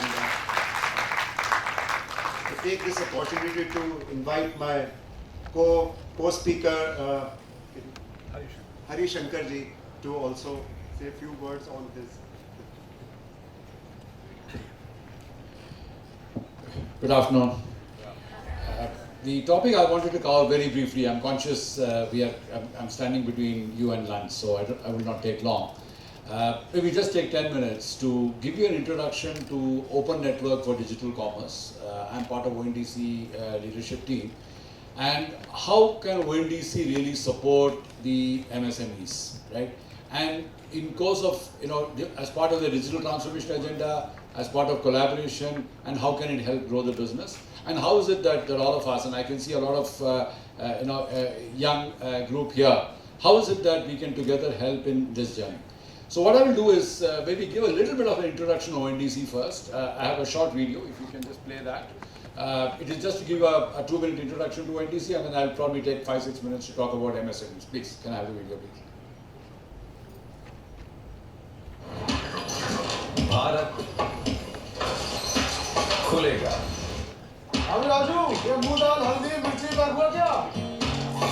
आगे हो गया। अब तो पूरे शहर में delivery कर रहे हो। ONDC के साथ छोटे से मोहल्ले में शहर का सबसे बड़ा सुपर स्टोर खुलेगा।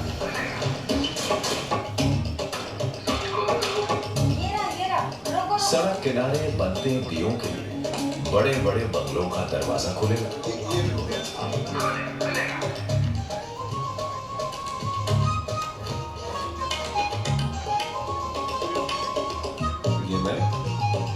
और ये मेरे पापा ना बचपन में मेरे लिए कलर की बताशे लाते थे। तो फिर आप मेरे लिए भी लेके आओ। अभी मंगवाता हूँ। मिठाई की दुकानों के साथ साथ बचपन की यादों का झरोखा खुलेगा।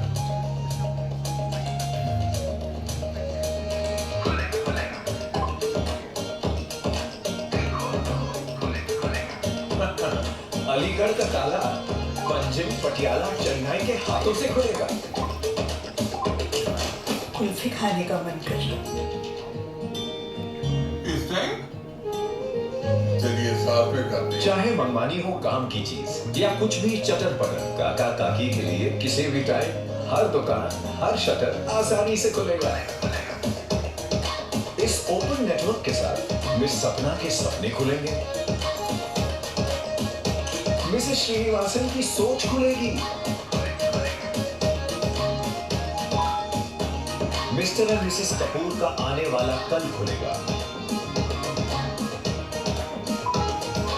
मांझी शाह के अचार की तारीफ में पूरे देश का मुंह खुलेगा। मिश्रा जी की टैक्सी का दरवाजा सनी, बनी, हनी, टोनी के साथ साथ टूरिस्ट, हनीमूनर्स, सीईओज सबके लिए खुलेगा। खुशियां खुलेंगी, तरक्की खुलेगी, आशाएं खुलेंगी, ख्वाहिशें खुलेंगी, आसानी खुलेगी। जब ONDC नेटवर्क पर हर तरह के बिजनेस के लिए भारत खुलेगा, तो करोड़ों कस्टमर्स और दुकानदारों के लिए बेचने और खरीदने का नया तरीका खुलेगा। ONDC नेटवर्क पर अब हर बिजनेस के लिए भारत खुलेगा।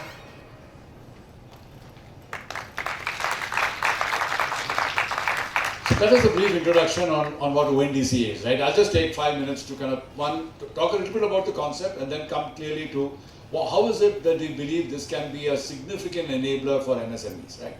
All of us are familiar with digital commerce, right? So what you saw here is digital commerce.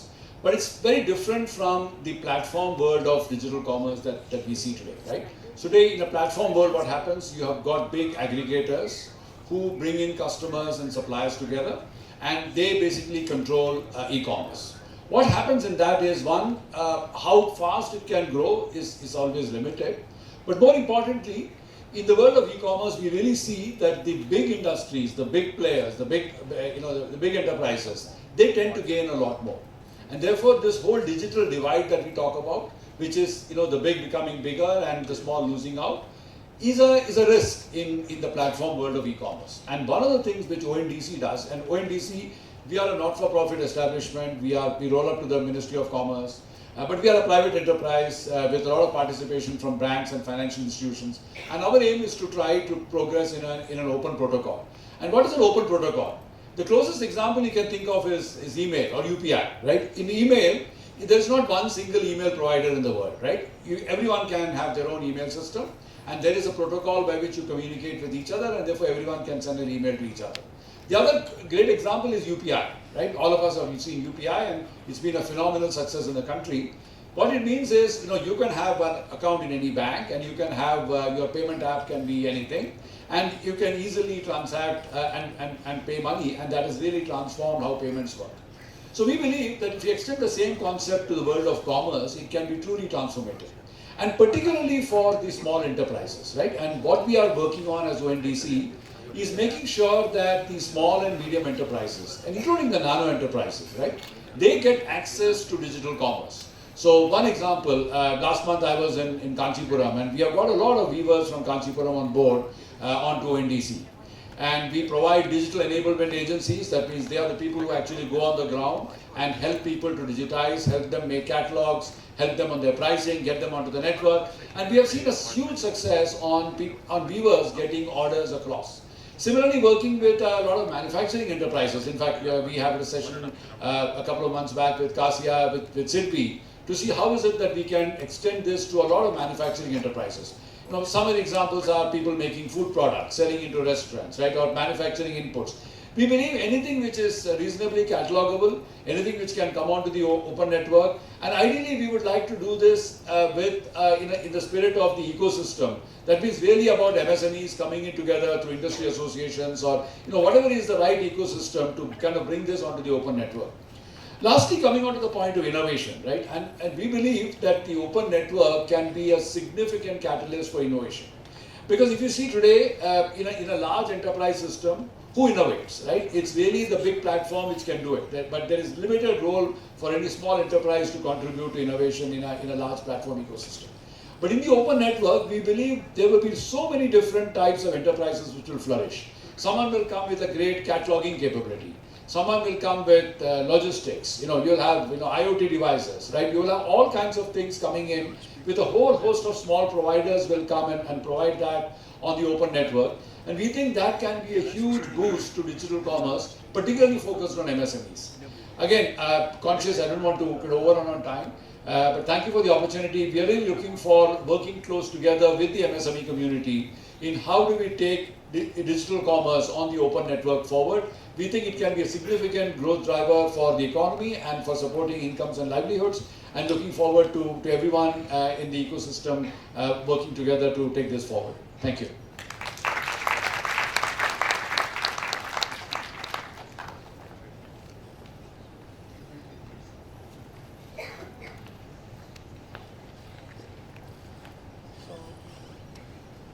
I'm Satish Amesinghe. Thanks for inviting me. Good afternoon, everyone. I hope I have some time to speak about. So what I will do, I think I'm the last one. So I will just put some slides and provoke your thought process. Okay.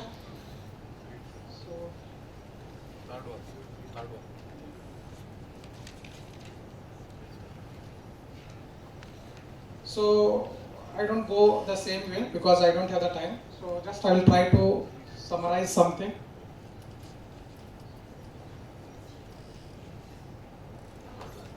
Okay. So there are two things are there. What Praveen sir had told actually, there is one innovation, the small incremental innovation, and there is something called disruption. So if you think about this diagram, so most of the companies, big companies do the small innovation, that is sustainability. And there is a disruptions whenever there is a new technology comes like AI, AR, VR, or like IoT, digital twin. So what happens actually, even the small companies with very less number of people can disturb the big companies. This is the diagram it shows. And if you see there, the sustainable innovation is for the bigger companies. They will be growing. They will be growing in a small space. And if you think about the second one, is the where the new entrant. That means like somebody who doesn't have any money, somebody who doesn't have any resources can leverage the existing technology or the technology disruption or any disruptions, new industrial revolution disruptions to beat the bigger one. So this is what it says. And if you see, this is examples of some of the examples, the small companies who has outsmarted the bigger one. So if you think about the first one, the digital camera. So Nokia, Kodak was a very popular kind of a company. So they were innovating in the camera space, and suddenly smartphone comes. So what happens? How many people are using camera? So almost all like around 60 to 70% stopped using camera because smartphone has outsmarted the camera. So similarly, Google Map, similarly Wikipedia. Earlier Britannia was there, now Wikipedia, and same thing with the Netflix. So the below companies are called disruptive companies. So they leverage the technologies, the new technologies. Whenever the emerges, actually they start evolving. They are the one who picked up those technologies and started disrupting the existing companies. Okay. So this is the innovation cycle. So technology innovation cycle. So if you are interested to build a company, if you wanted to start a company, you should start the technology which is in the hype step, which is just evolving. So right now, like AI is there, Web3 is there, digital twin is there. These are the new technologies which are emerging, and a lot of companies should start leveraging them, start building the products. Okay. So if you see here, so if you see here, so currently like the cycle, if you see there, actually like now EV companies are in the early stage. Okay. So if you think about Facebook, it is already evolved. So now if you are trying to pick up those social network or like social network based kind of ideas, you will be not succeeding. So most of the times you will be losing to the existing big players. So if you wanted to start something, you should pick up the technologies or innovations or like disruptions which are in early stage, which trying to disturb the business, existing business. Okay.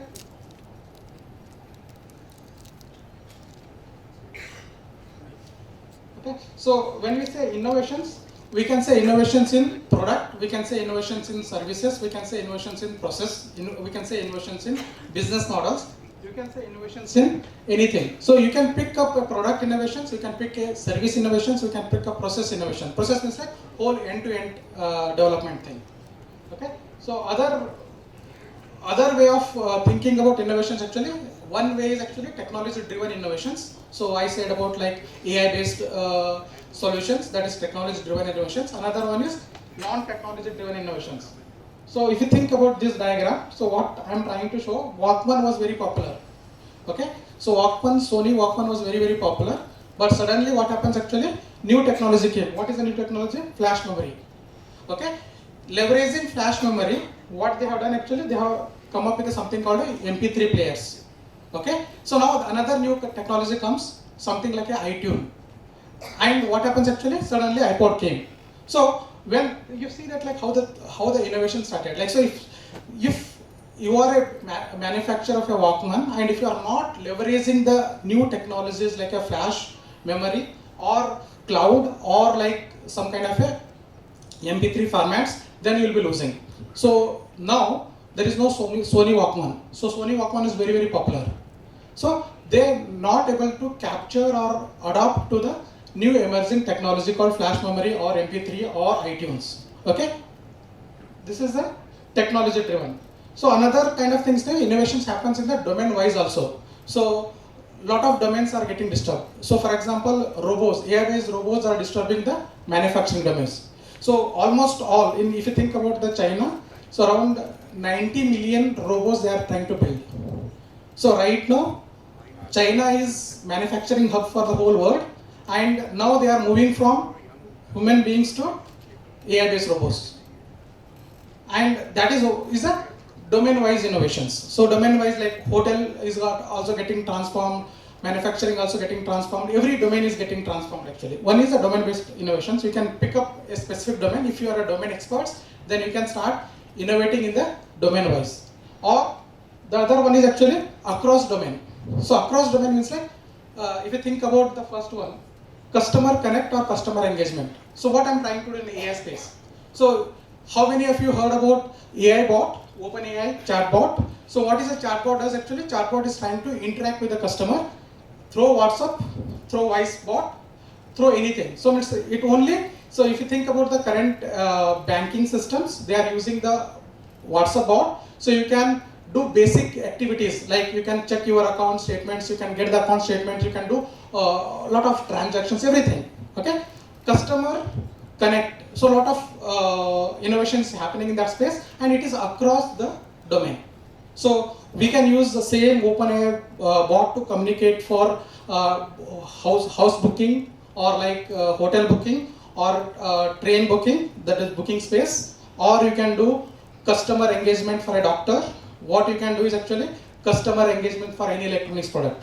So customer connect, customer engagement, customer experience. What is the customer experience side actually? AR VR. So you heard about AR VR. So instead of showing the house, listing, cataloging the house, actually saying that the house is this square feet and all those things, area, amenities. And if you show the AR, you create a AR VR and the immersive experience showing that like how the house looks like, so how the surrounding looks like, how it's like the living in that house.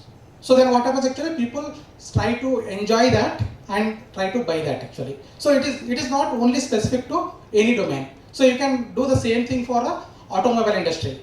So how the car looks like, how you can speed up, like, so you can do customer connect, customer experience, customer engagement across the domain. So a lot of innovations happening. How the innovations happening? Using AI, using AR, VR, using digital twin. So all these advanced technology based. Okay, so that is one side. The second side actually business optimization. How you will be doing optimization?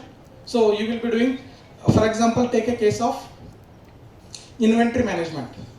So how the inventory management can be optimized? So you have AI ML kind of solutions predicting how much sales will happen, predicting what kind of products will be sold, and predicting how long the requirement will be there or the demand will be for that. So based on that, what I will be doing? So which location, which product, which center. Means like I will be pre-planning them and booking the means like pre-siffing the everything, so that like the next time whenever you ask that product, what happens actually immediately it will be available for you. So that is how the Blinkit is there, Japto is there. What they are leveraging? Blinkit, Japto, everything they are leveraging the AI/ML based prediction models. They are, see, it is not that like when you order, they will be trying to procure them and then pack it. No. So already they are ready. Only thing what they are modifying it actually the putting into the cover and then delivering. And what they have already predicted actually like what kind of product will be sold from which area. And they have created a dark warehouses near to those locality. So this is entire thing is innovation optimization. What is that? They are trying to optimize. They are optimizing the supply chain.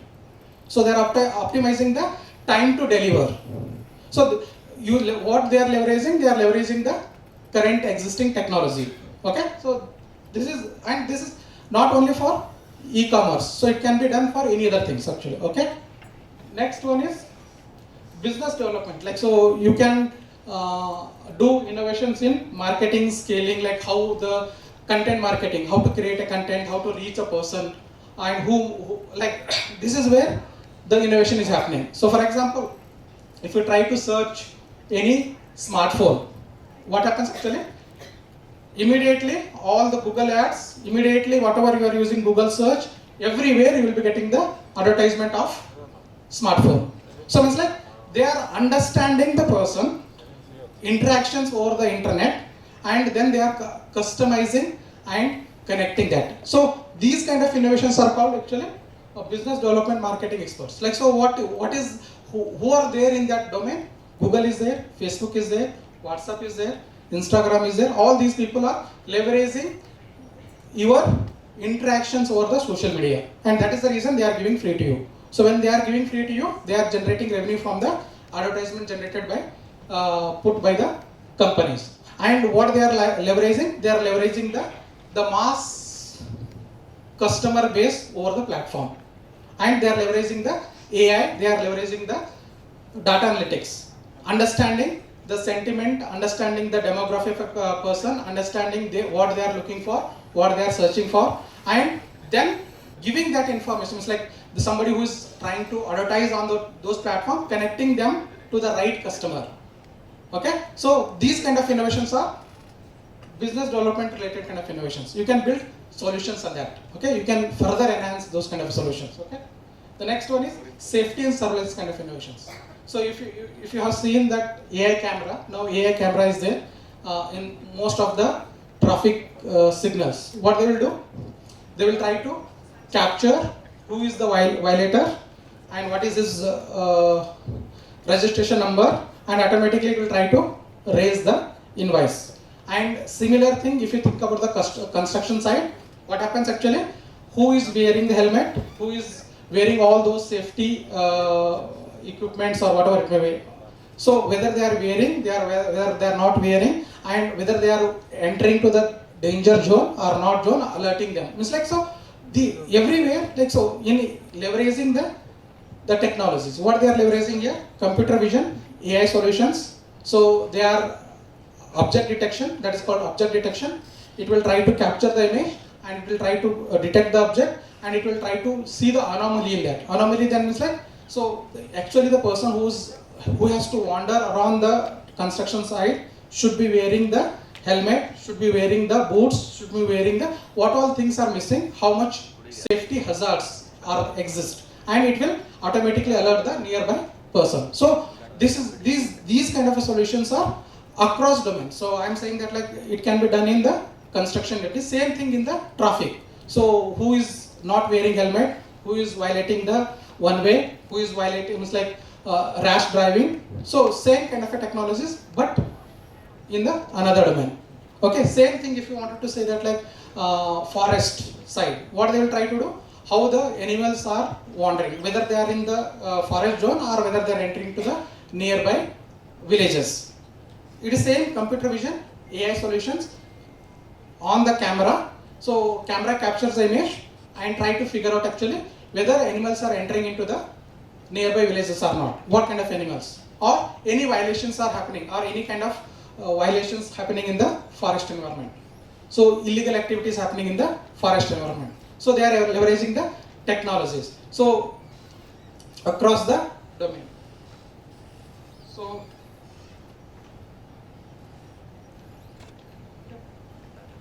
So why I am discussing all this innovation, because we are in the 5th industrial revolution. So every industrial revolution disrupted certain kind of innovation, certain kind of companies, and countries or the companies who participated in these innovation, the industrial revolutions have grown. So if you think about India was, if you think about 30 to 35% of world GDP from 0 to 1500, and industrial revolution started from 1700 onwards. Okay, first industrial, second industrial, third industrial. India has not participated. So that is the reason if you think about the GDP of India, it has dropped down. Even China's GDP dropped down. So when India started participating in the IT revolution, India started now participating in AI and all those things, now started emerging. Okay, so this is very, very essential, because wherever there is an industrial revolution happens, countries, companies, people has to participate. How the people can participate? People can participate by skilling into relevant technologies, coming up with new ideas, starting startups. Okay, so just okay. So this is the next. I'm just showing few slides, then I will wind up the session. Next. Back होगा. Back. Back. Okay, if you see that actually countries who are participating in industrial revolutions, their per capita GDP is increasing. So US always participate in the innovation industrial revolution, and their per capita started growing from 19 something, much more faster than the India. Okay, go to next slide. So now currently in the Industrial Revolution 5, it is completely driven by AI robots, digital twin, IoT based, 5G, mixed reality means like AR, VR and XR, drones, AI based drones, industrial blockchains. So these technologies are disturbing everything. And one more thing what I am trying to show here actually, just one smartphone has disturbed. So let me go there directly. So just one smartphone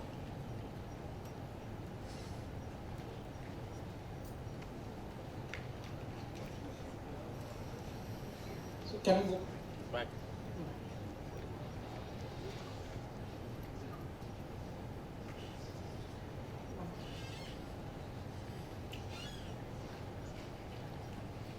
Just one smartphone has killed palm technology, navigation, camcorder, music, DVD.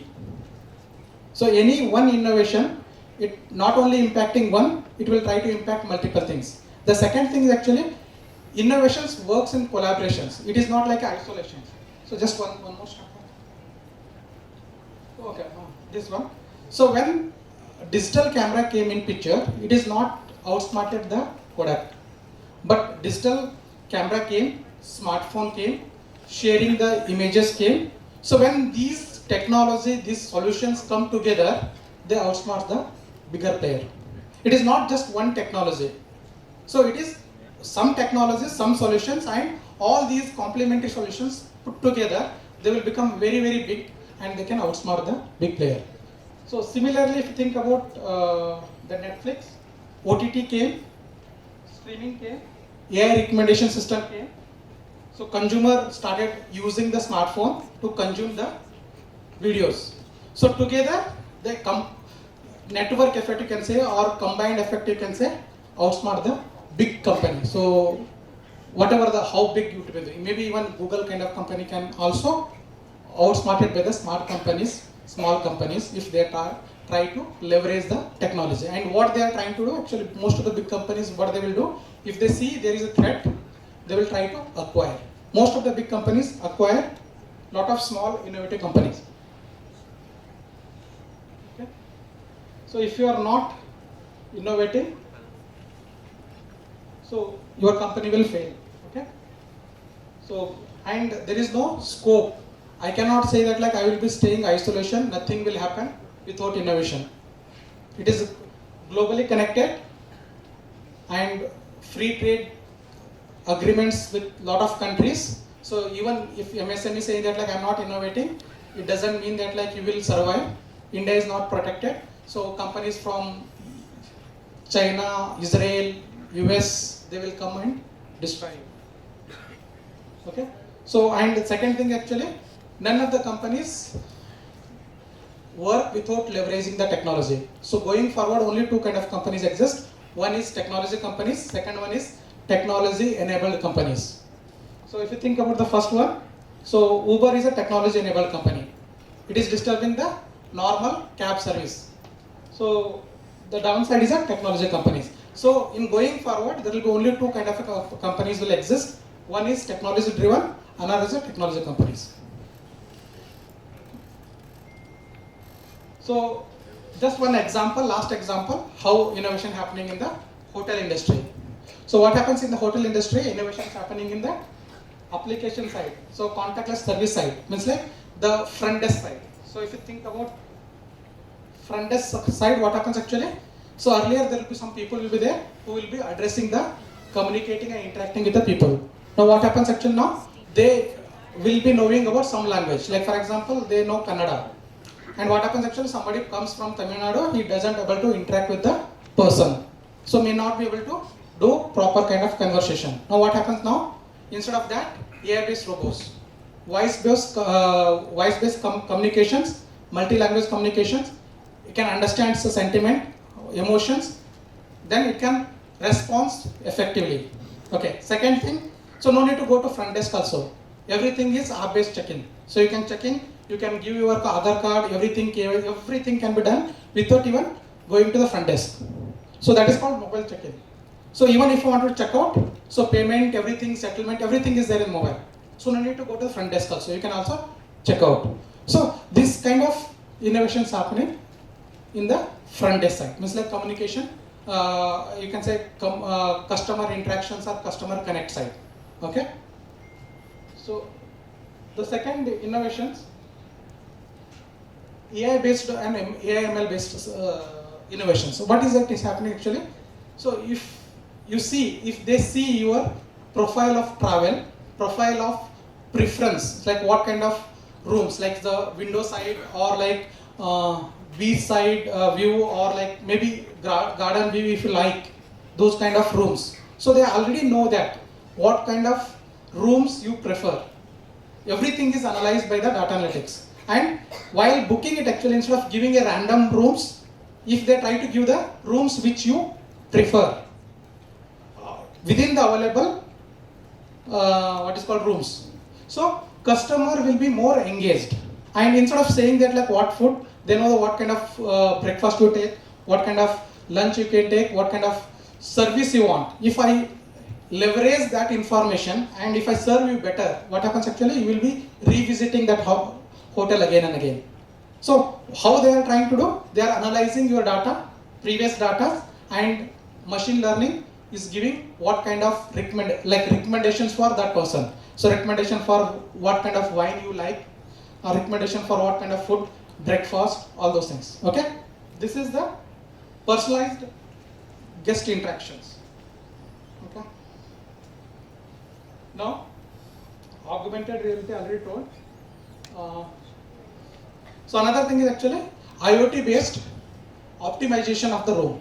Okay, so you can optimize automatically when you enter into the room. Automatically AC, light, all those things can be automated, and services can be automated. Okay, so a lot more things are there. Just what I will do. So can you play this and I will wind up the session.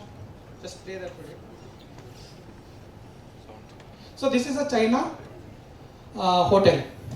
So they are leveraging the robots. Can you play?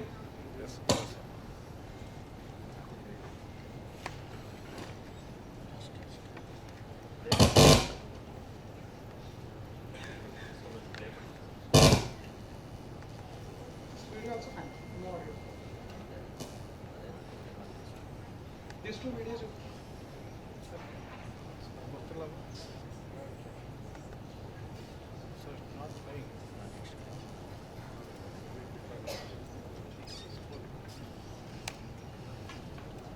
Internet connection is this.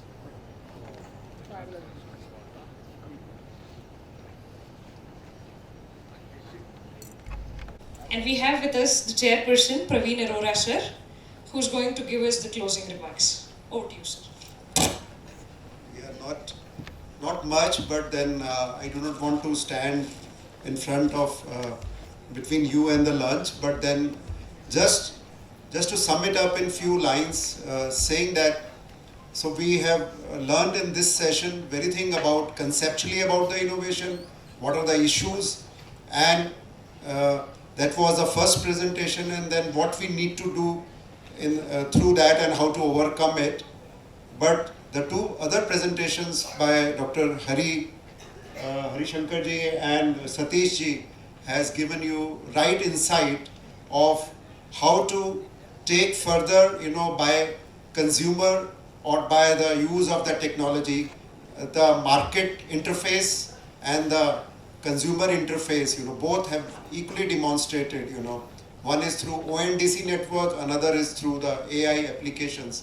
So how the consumer behavior and the analytics can help you enhance, your growth potential in terms of market outreach, in terms of, achieving higher trajectories, and also interfacing with the supply chain system, whether it is a national or even the global. So that what the power of the technology is. In other words, the technology is not just, for in the lab, but then how it can be used for the growth and channelization of the firms. So that is very well demonstrated, but equally challenging is how to manage it in the issues which are being faced other than the global supply chain, market, or even the consumer interface. So there are other issues of finance, there are other issues of skill development, there are other issues of technology development per se itself. I think there the scope lies further for AIs and other dimensions, how to bring us that also close and also network it and also create a collaboration among the players so that we overcome and circumvent, and then it would be the real growth for the MSMEs and maybe ease of doing, ease of producing, ease of having the growth. So that is what we look forward to. With these words, I would like to end and say big thank you and for your kind patience for hearing us. I hope you all have appreciated this. But if you have more questions, I do understand that you have, but then we can take it during lunchtime. And in case this video comes up, maybe even after lunch, we can display it. So with these words, we would thank you once again, and we would break here for lunch. Thank you. Thank you, sir. We'd now like to felicitate the speakers on stage. I'd like to call upon Mr. Ganesh, Professor Aima, to hand over a token of appreciation to our chairperson for this particular session, Praveen Arora.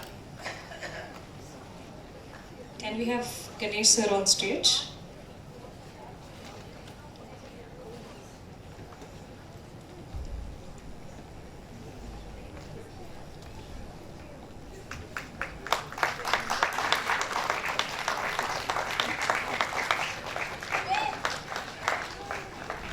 Thank you, Dr. Ganesh.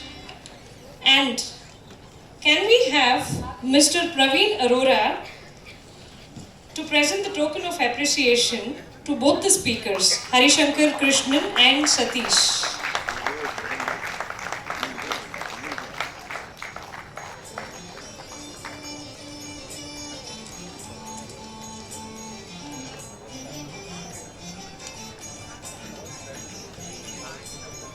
Let's give them a huge round of applause.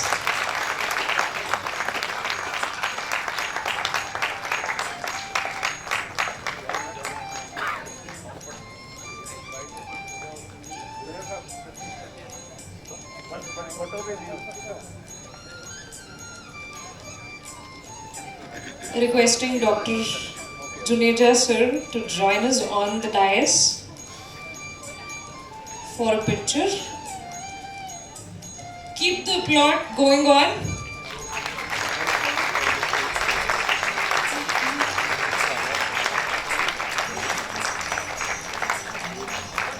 Thank you. Thank you. After having food for thoughts by understanding multiple facets of innovation, it's time for us to head towards food for tummy. Yummylicious food is waiting for all outside. Let's have a quick 30 minutes lunch break and assemble back in the next 30 minutes. Thank you.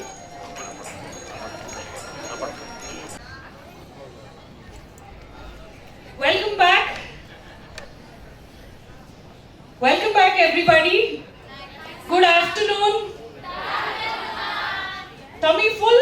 Yes, feeling energetic? Yes, ready for the next plenary session? No? Yes? Okay.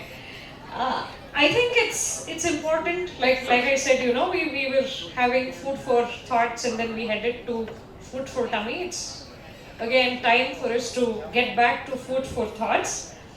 And the last session gave us enough foundation and quoted AI many times, isn't it? So it's now time for us to have the second plenary session, which is themed AI for Business Performance.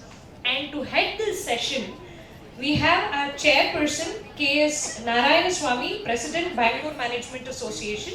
May I request K.S. Narayanaswamy sir to please join us on the dais. Welcome, sir. And in speakers, we have Mr. Santosh Kumar Gopala, National Vice Chairman, Young Leadership Council. Can I have Santosh Kumar sir on stage? Welcome, sir.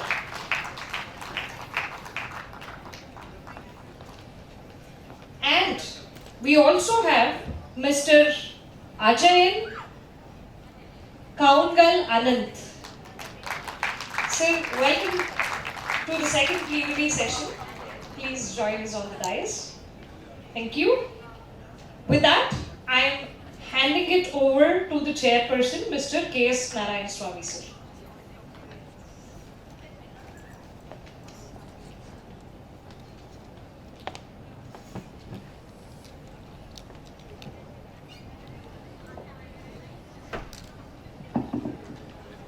Good afternoon. Hope you're all ready for this session. I welcome both the speakers, and this session actually should give you a lot of enthusiasm, energy to digest and understand how the AI can play a big role in your lives, because you're all, most of them I can see the youngsters, and you know that artificial intelligence is now today is talked about everywhere. But in those days when I was I got educated and all that, since I am from agricultural stream, we always used to hear about the green revolution, white revolution, yellow revolution, kind of, and also one more recent white revolution in cotton, because we became the net exporter of cotton, like this. Now it is the technology revolution, which is very important. And of course, you are all in Bangalore. You know that how the technology revolution has impacted the lives of people in Bangalore, because continuously and consistently, Bangalore is considered the tech capital of India, and Niti Aayog has rated Bangalore as the innovation capital of India, because it is a startup capital, innovation capital, and all that, and of course MSMEs, and it is a time to utilize the new technologies and also to run the business more effectively, efficiently, smoothly, and also with a vision to make it big and to compete with the global corporates, etc. So in this direction, we have now you know that what role the technology-driven companies, especially the AI-enabled companies, are playing a role in enhancing the business prospects of the upcoming entrepreneurs, startups, and also even the big corporates. And this actually has given a new dimension to the whole activities and has enriched the prospects for the corporate companies. So just this is just a small introductory remarks, and my two learned speakers are going to give you the enough knowledge on AI, artificial intelligence, and its impact, and it's also the learnings and how the corporates, especially MSMEs, can benefit out of the technologies from the artificial intelligence. So once once they make their presentation, just I would like to sum up later. Thank you.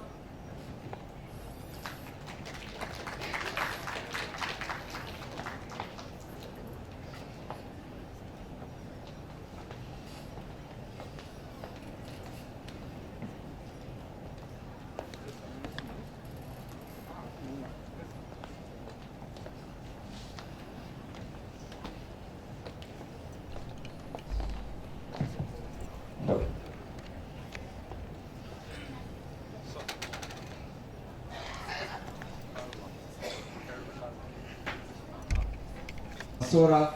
How many of you have watched Sora videos? Not even heard of Sora videos? Sora, S-O-R-A. A chat GPT based video with a text prompt. I can give a text, it will create a 60-second animation video for me. right? That is the next gen technology that's being deployed today, and it's under the beta test phase. So hopefully in another 3 or 4 months, Mira believes tells us that she's going to launch that, right? So you'll see the way that you guys have been working on will completely change if it's not changed as yet, right? So let me give you a quick set of questions, right? How many of you are trained on MS Word and PPT? Show of hands. Like, when was the last time you created your PPT? Yeah, when did you create? When was your last time you touched PPT? Right, about a month back or, right? So, right. So, you should stop preparing your PPTs because you should have the AI Copilot do your PPTs from now on. So this PPT that you see, I didn't prepare it. I asked my ChatGPT 3.5 to create the content. I used Microsoft Copilot to create the slides. It took me about 11 minutes, right? That's the power of AI that we're talking about. Whether you are an MSME, whether you're a student, whether you're a large corporate, you cannot stay away from technology. And you look at the PPT, does it look professional? So far, yes. We'll also look at the content. I didn't sit and type any of the content. All I did was I gave 3 prompts on ChatGPT, right? And it's a free version, by the way. It's not a paid version. Even the Copilot is a free version that I use. So which means that if I can use, you can also use a free version, right? That's the power that we're talking about, right? Humans are highly capable. We should be focusing our knowledge, effort, human effort into building something larger and not do the mundane things as PPT, right? So that's why we have these technologies available to us. So let me quickly bring this context to the MSME side and see what are different areas MSMEs or small businesses can really use AI in their day-to-day work, right? Because you saw the PPT, I'm going to talk to you about one basic thing, right? Can a small business create their presentation, a brochure or website at a click of a button today? Yes or no? Yes, sir. Right, if I can do it, they can do it. By the way, I'm not a trained techie. I'm a commerce graduate, then I went on to do my IIM Bangalore MBA, right? So I'm not a trained techie, but work in the tech sector, right? So you could say that I'm sort of a self-learned accidental technologist, right? But this doesn't need any great amount of technology knowledge. All you need to have is common sense. Do we all have common sense? Or do we all claim to at least have common sense? It's only 2. That's weird, right? At least I'm expecting that all of us feel that we have common sense. If we have that, AI is no big deal. Don't get enamored with all the technology that's thrown at you, right? So there are techies like my friend there. So they will build it for us. It's our job to make use of it and further the business, right? So she can't do the furtherance of business because she's focusing on technology. It's my job and your job as commerce graduates to identify where I can plug in this technology and take it forward. Do you guys use smartphone? Do you worry about how the technology is built? Do you worry? You don't, right? You don't know how the technology is built. All you need is good Instagram Reels capability, right? All you need is a good internet connection. Do you know how the Wi-Fi is working? Backend technology? No, you don't need to know. It's the same case with AI. Don't get worked up on what is being built out of the backend. It's not your job. Your job is to see where do I apply this technology in my business and take it forward, right? So now let's talk about a couple of angles on how small businesses can really use this, right?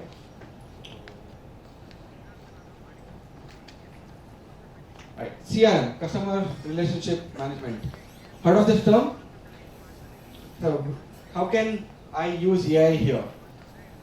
I'm sitting with a lot of data, right? So what I did now by asking you guys a few questions on what's your background, like what kind of education and what kind of interest areas you have. The same thing the business can also do is look at where my customer is coming from. Is the footprint coming from my website? Is it coming from my walk-in store? Is it coming from my references? If I know where it is coming from, I can spend more money, time and energy in building that business channel for me.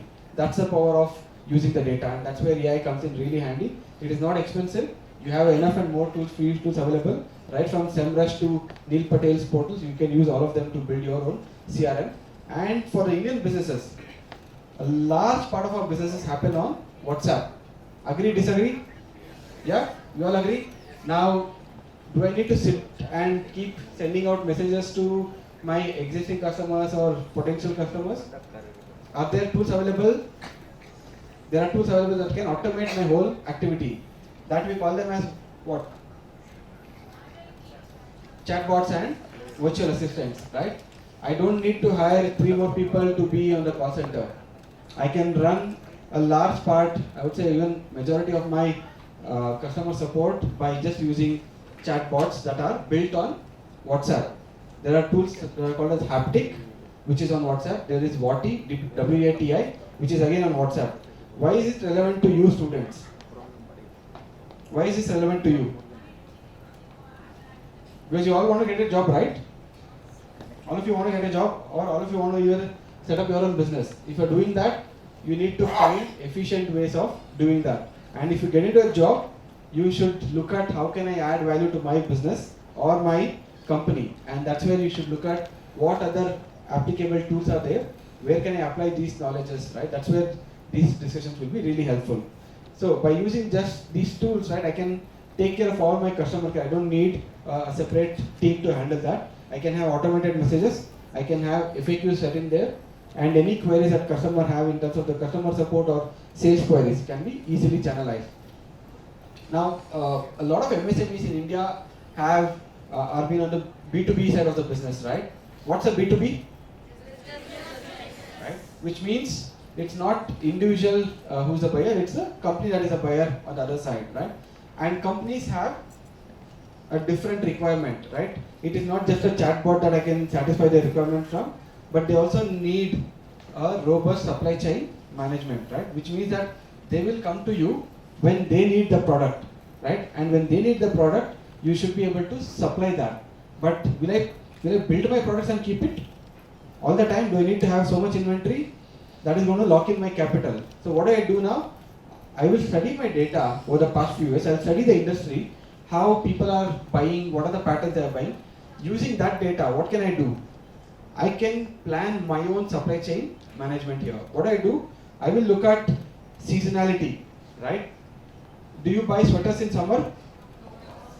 So if you don't buy, the wholesaler is not buying or stocking the sweaters, right? But because there is seasonality. Now is the time when a lot of ACs are getting sold, fans are getting sold. If you are a retail org where you are putting in or buying orders for the fans and ACs, you will preempt this because you know that come February in the southern part of India the summer is escalated. Come April the northern part of India finds a lot more 45-degree kind of days, which means that I'll start placing my orders preemptively, and that is the knowledge that I may have today. But seasons are also changing, tastes are also changing, so I can use these data patterns to understand what my end customer is buying. Accordingly, or as per my client's requirement, I can order my own purchases, which is going to reduce my capital locking, right? Otherwise, I will be sitting on a large warehouse, keeping a lot of inventory. That is where AI can again be very powerful tool. You have inventory management systems, right from Tally. Even Tally has moved from a basic accounting to an ERP solution now. You have the SAPs of the world, which is on the higher end, expensive side, but you also have the mid-tier Zohos of the world that is really relevant to a lot of SMB businesses, small and medium businesses. And they are building tons and tons of these kind of new age, new gen technology that all I need to do is go to them with a requirement and start using those tools and customize it for my requirements. For you guys as students, you should have this knowledge because when you get into a job, you should be able to speak the same language as your company. Otherwise, just having theoretical knowledge from the university will not be really valuable. There is going to be a certain gap in your skill set. That skill set gap is what will probably get filled when you attend these kind of seminars and discussions. Right. Let's move to the next one. My day job is with a bank, a global bank in 166 countries. So financial management is something that comes naturally to us. I head innovation and investments for the large org in India, and frauds are again a big challenge that every bank and every individual, every company is facing, right? Where can I apply this technology? Again, I can manage the whole of my journey of expense tracking, right? The whole journey of my budgeting, financial planning. can be done on some of these tools. Like I mentioned earlier, the ERPs, when they have extension tools that can be deployed for using this. These are not really expensive. It's much maybe like 1/20th of a cost of hiring an accounting person, right? That doesn't mean we don't need accounting people, but I want my accounting person to do a higher value work, not do the mundane vouchering, expense tracking, right? That can be completely done on a tool. There is Intuit, there's QuickBooks, there's Zoho's, right? Zoho accounting that you can use, right? And also you have Freshworks now, they are coming up with an accounting tool. So you can use all of these existing tools and free up the time of my accounting person and the risk management person, where they can look at a bigger value add activity. Right? Fraud detection, right? So a lot of our businesses, we go through a challenge where some fake invoices are done. Now, if you think businesses are using this, you'll be surprised to see how the government is using this. The GST department works largely on AI-based tool to identify the fraud GST bills or reimbursement bills that they get. Right? That is the way the government is moving. So as businesses, if I don't move in the same pace, I'll be left out. I'm not even talking about my clients moving, I'm talking the government is moving in the governance where they are moving ahead. RBI and SEBI have a large unit on AI itself. Their AI unit is looking at the trading pattern in the stock market, identifying where the bogus trades are coming from, where insider trading is happening, right? So which means that every government institution is pushing for new age technology, and me as a business, I need to also be on the same page or same pace with them. Marketing, very easy to understand. Marketing advertising, all of us, seem to have some understanding of that, because either we are consumers or targets of that marketing language that the brands are selling, right? Now, where do I use this? Like we said earlier, if I know what my customers are buying, then if I know their buying pattern, if I know their usage pattern, I can build products customized to a cohort or a segment of customer, right? Now, let's talk about some of the online tools that you will be using, right, for your education, right, at your end. As students, where are you going? Are you going to YouTube to learn? Are you going to Coursera? Which other portal? Right? Or you might be using some of the MOOCs. Heard of MOOCs? MOOC? Massive online. Okay, that's your Googling activity today. I'll leave that as a challenge to you guys. MOOC. Those are the knowledge repositories that are being built out in every large university today. And these MOOCs are enabling the students even far off. And the government has an initiative called Swayam, through which you can get a free learning, right? And then under the NPTEL, you also get certified for that, similar to Coursera, which is built by the government of India. And the professors are coming from the top-notch institutes like my alma mater, which is IIM Bangalore, or from IITs of the world, right? So they really come from there and they have recorded sessions. So knowledge is become very democratized today, right? Now for you, when you're looking at this, how are the other upgrades of the world targeting you to look at other additional paid courses, right? There's so much free knowledge available. So what do? They know exactly what you are studying, because they go through your Instagram profiles, they look at your LinkedIn profiles and try and create different cohorts. That information is valuable to them.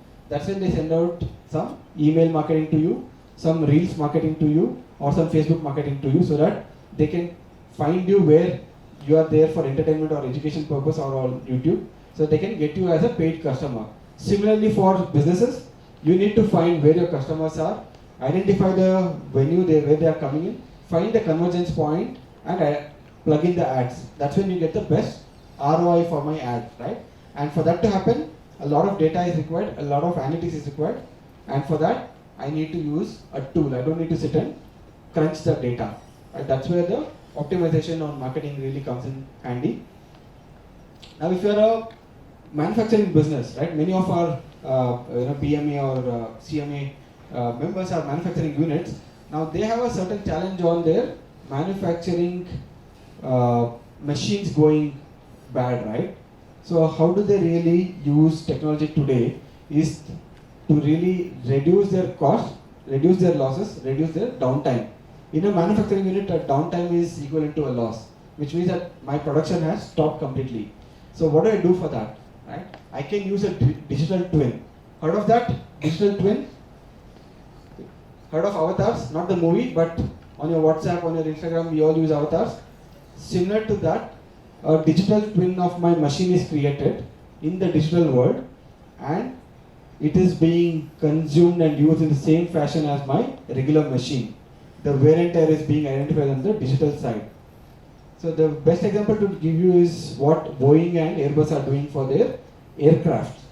The engine is running with a digital twin in Europe, where Airbus center is there, and in Boeing center in US.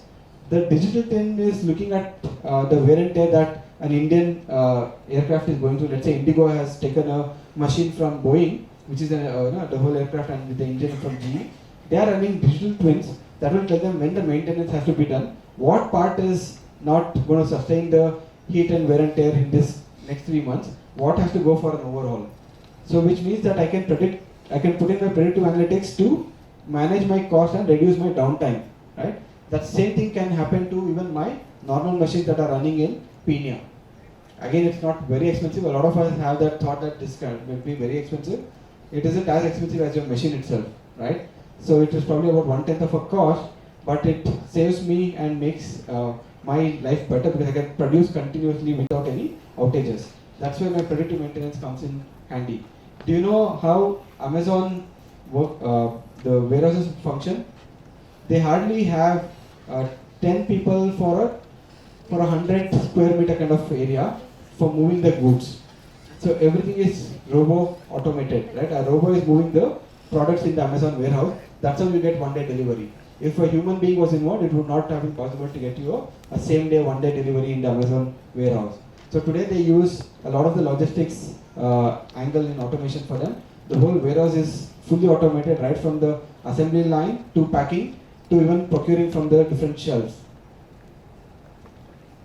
All of you want to get a job? So what happens to your resume when you send it to a company? Do you think somebody is sitting and looking at your resume today? There's no one looking at your resume. There's something called as an ATS, applicant tracking system, and this is prevalent in the IT companies, right? Now the same technology which used to be exorbitant and expensive has become affordable, so which means that a small and medium business can buy a subscription of a KEKA kind of a tool, KEKA, which is a HR management tool, and they can apply the applicant tracking system, which means that all the applications that come in, it's sifted, read through. The system is telling me which are the top 10% candidates that are worthy of my time to interview. I'll repeat. The system is going to tell me which of these candidates are worthy of my time to interview. Because I value my time as a founder, as a businessman, and also as a HR head, right? Which means that you need to ensure your resume is relevant to the ATS, not to the person who is sitting behind that, right? You have to prepare for your interview where you face the person, but your resume has to be compatible to the applicant tracking system. So more often than not, now you'll see the small and medium businesses also using this tool, which will ease out the whole process. So I'm talking about how I can really elevate my business performance and reduce my inefficiency. So let me ask you, who's the biggest employer in the world? It's a trick question. Who's the biggest employer? Government, okay. Okay, Indian Railways, no. Good try. Anyone else? I'm asking about across the world. It's inefficiency. Right? Because our systems are inefficient, I have to hire more people.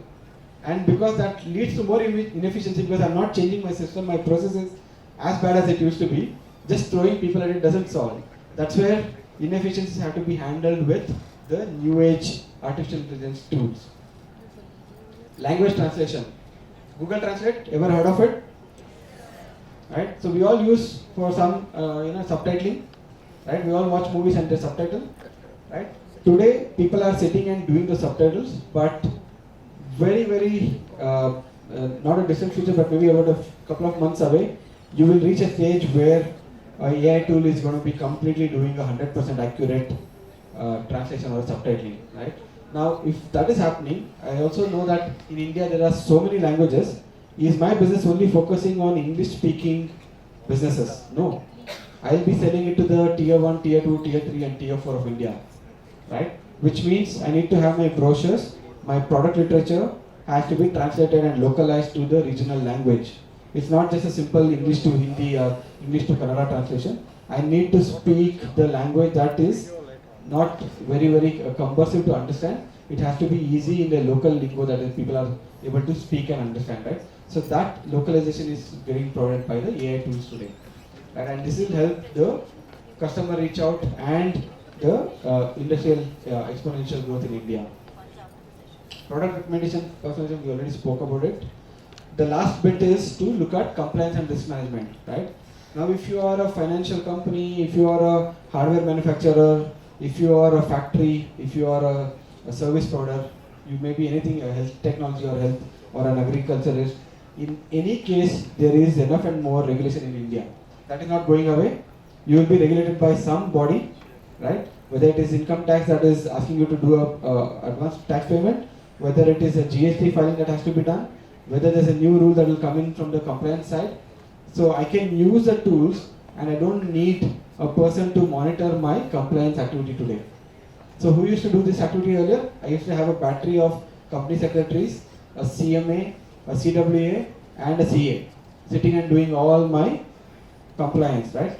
I'm not saying that they are not required. They will do higher value add works, right? They will look at globalizing the Indian companies and not do the paperwork. The paperwork can be moved on to my tool today, right?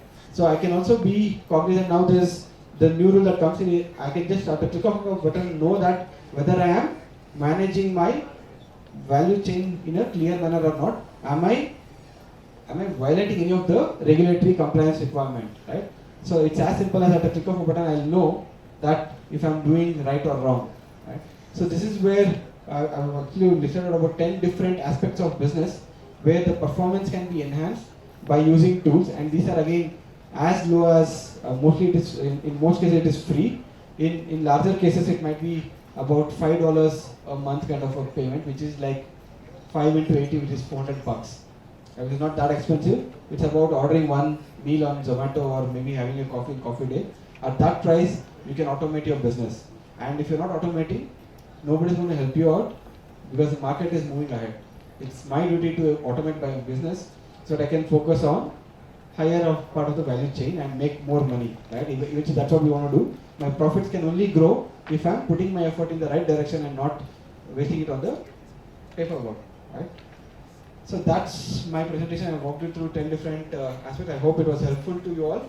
And my LinkedIn is there in case you want to reach out to me. You can come out with questions and reach out to me with any queries you have. Happy to share the list of tools so we can look at them as well. Thank you everyone. Have a great day. Bye.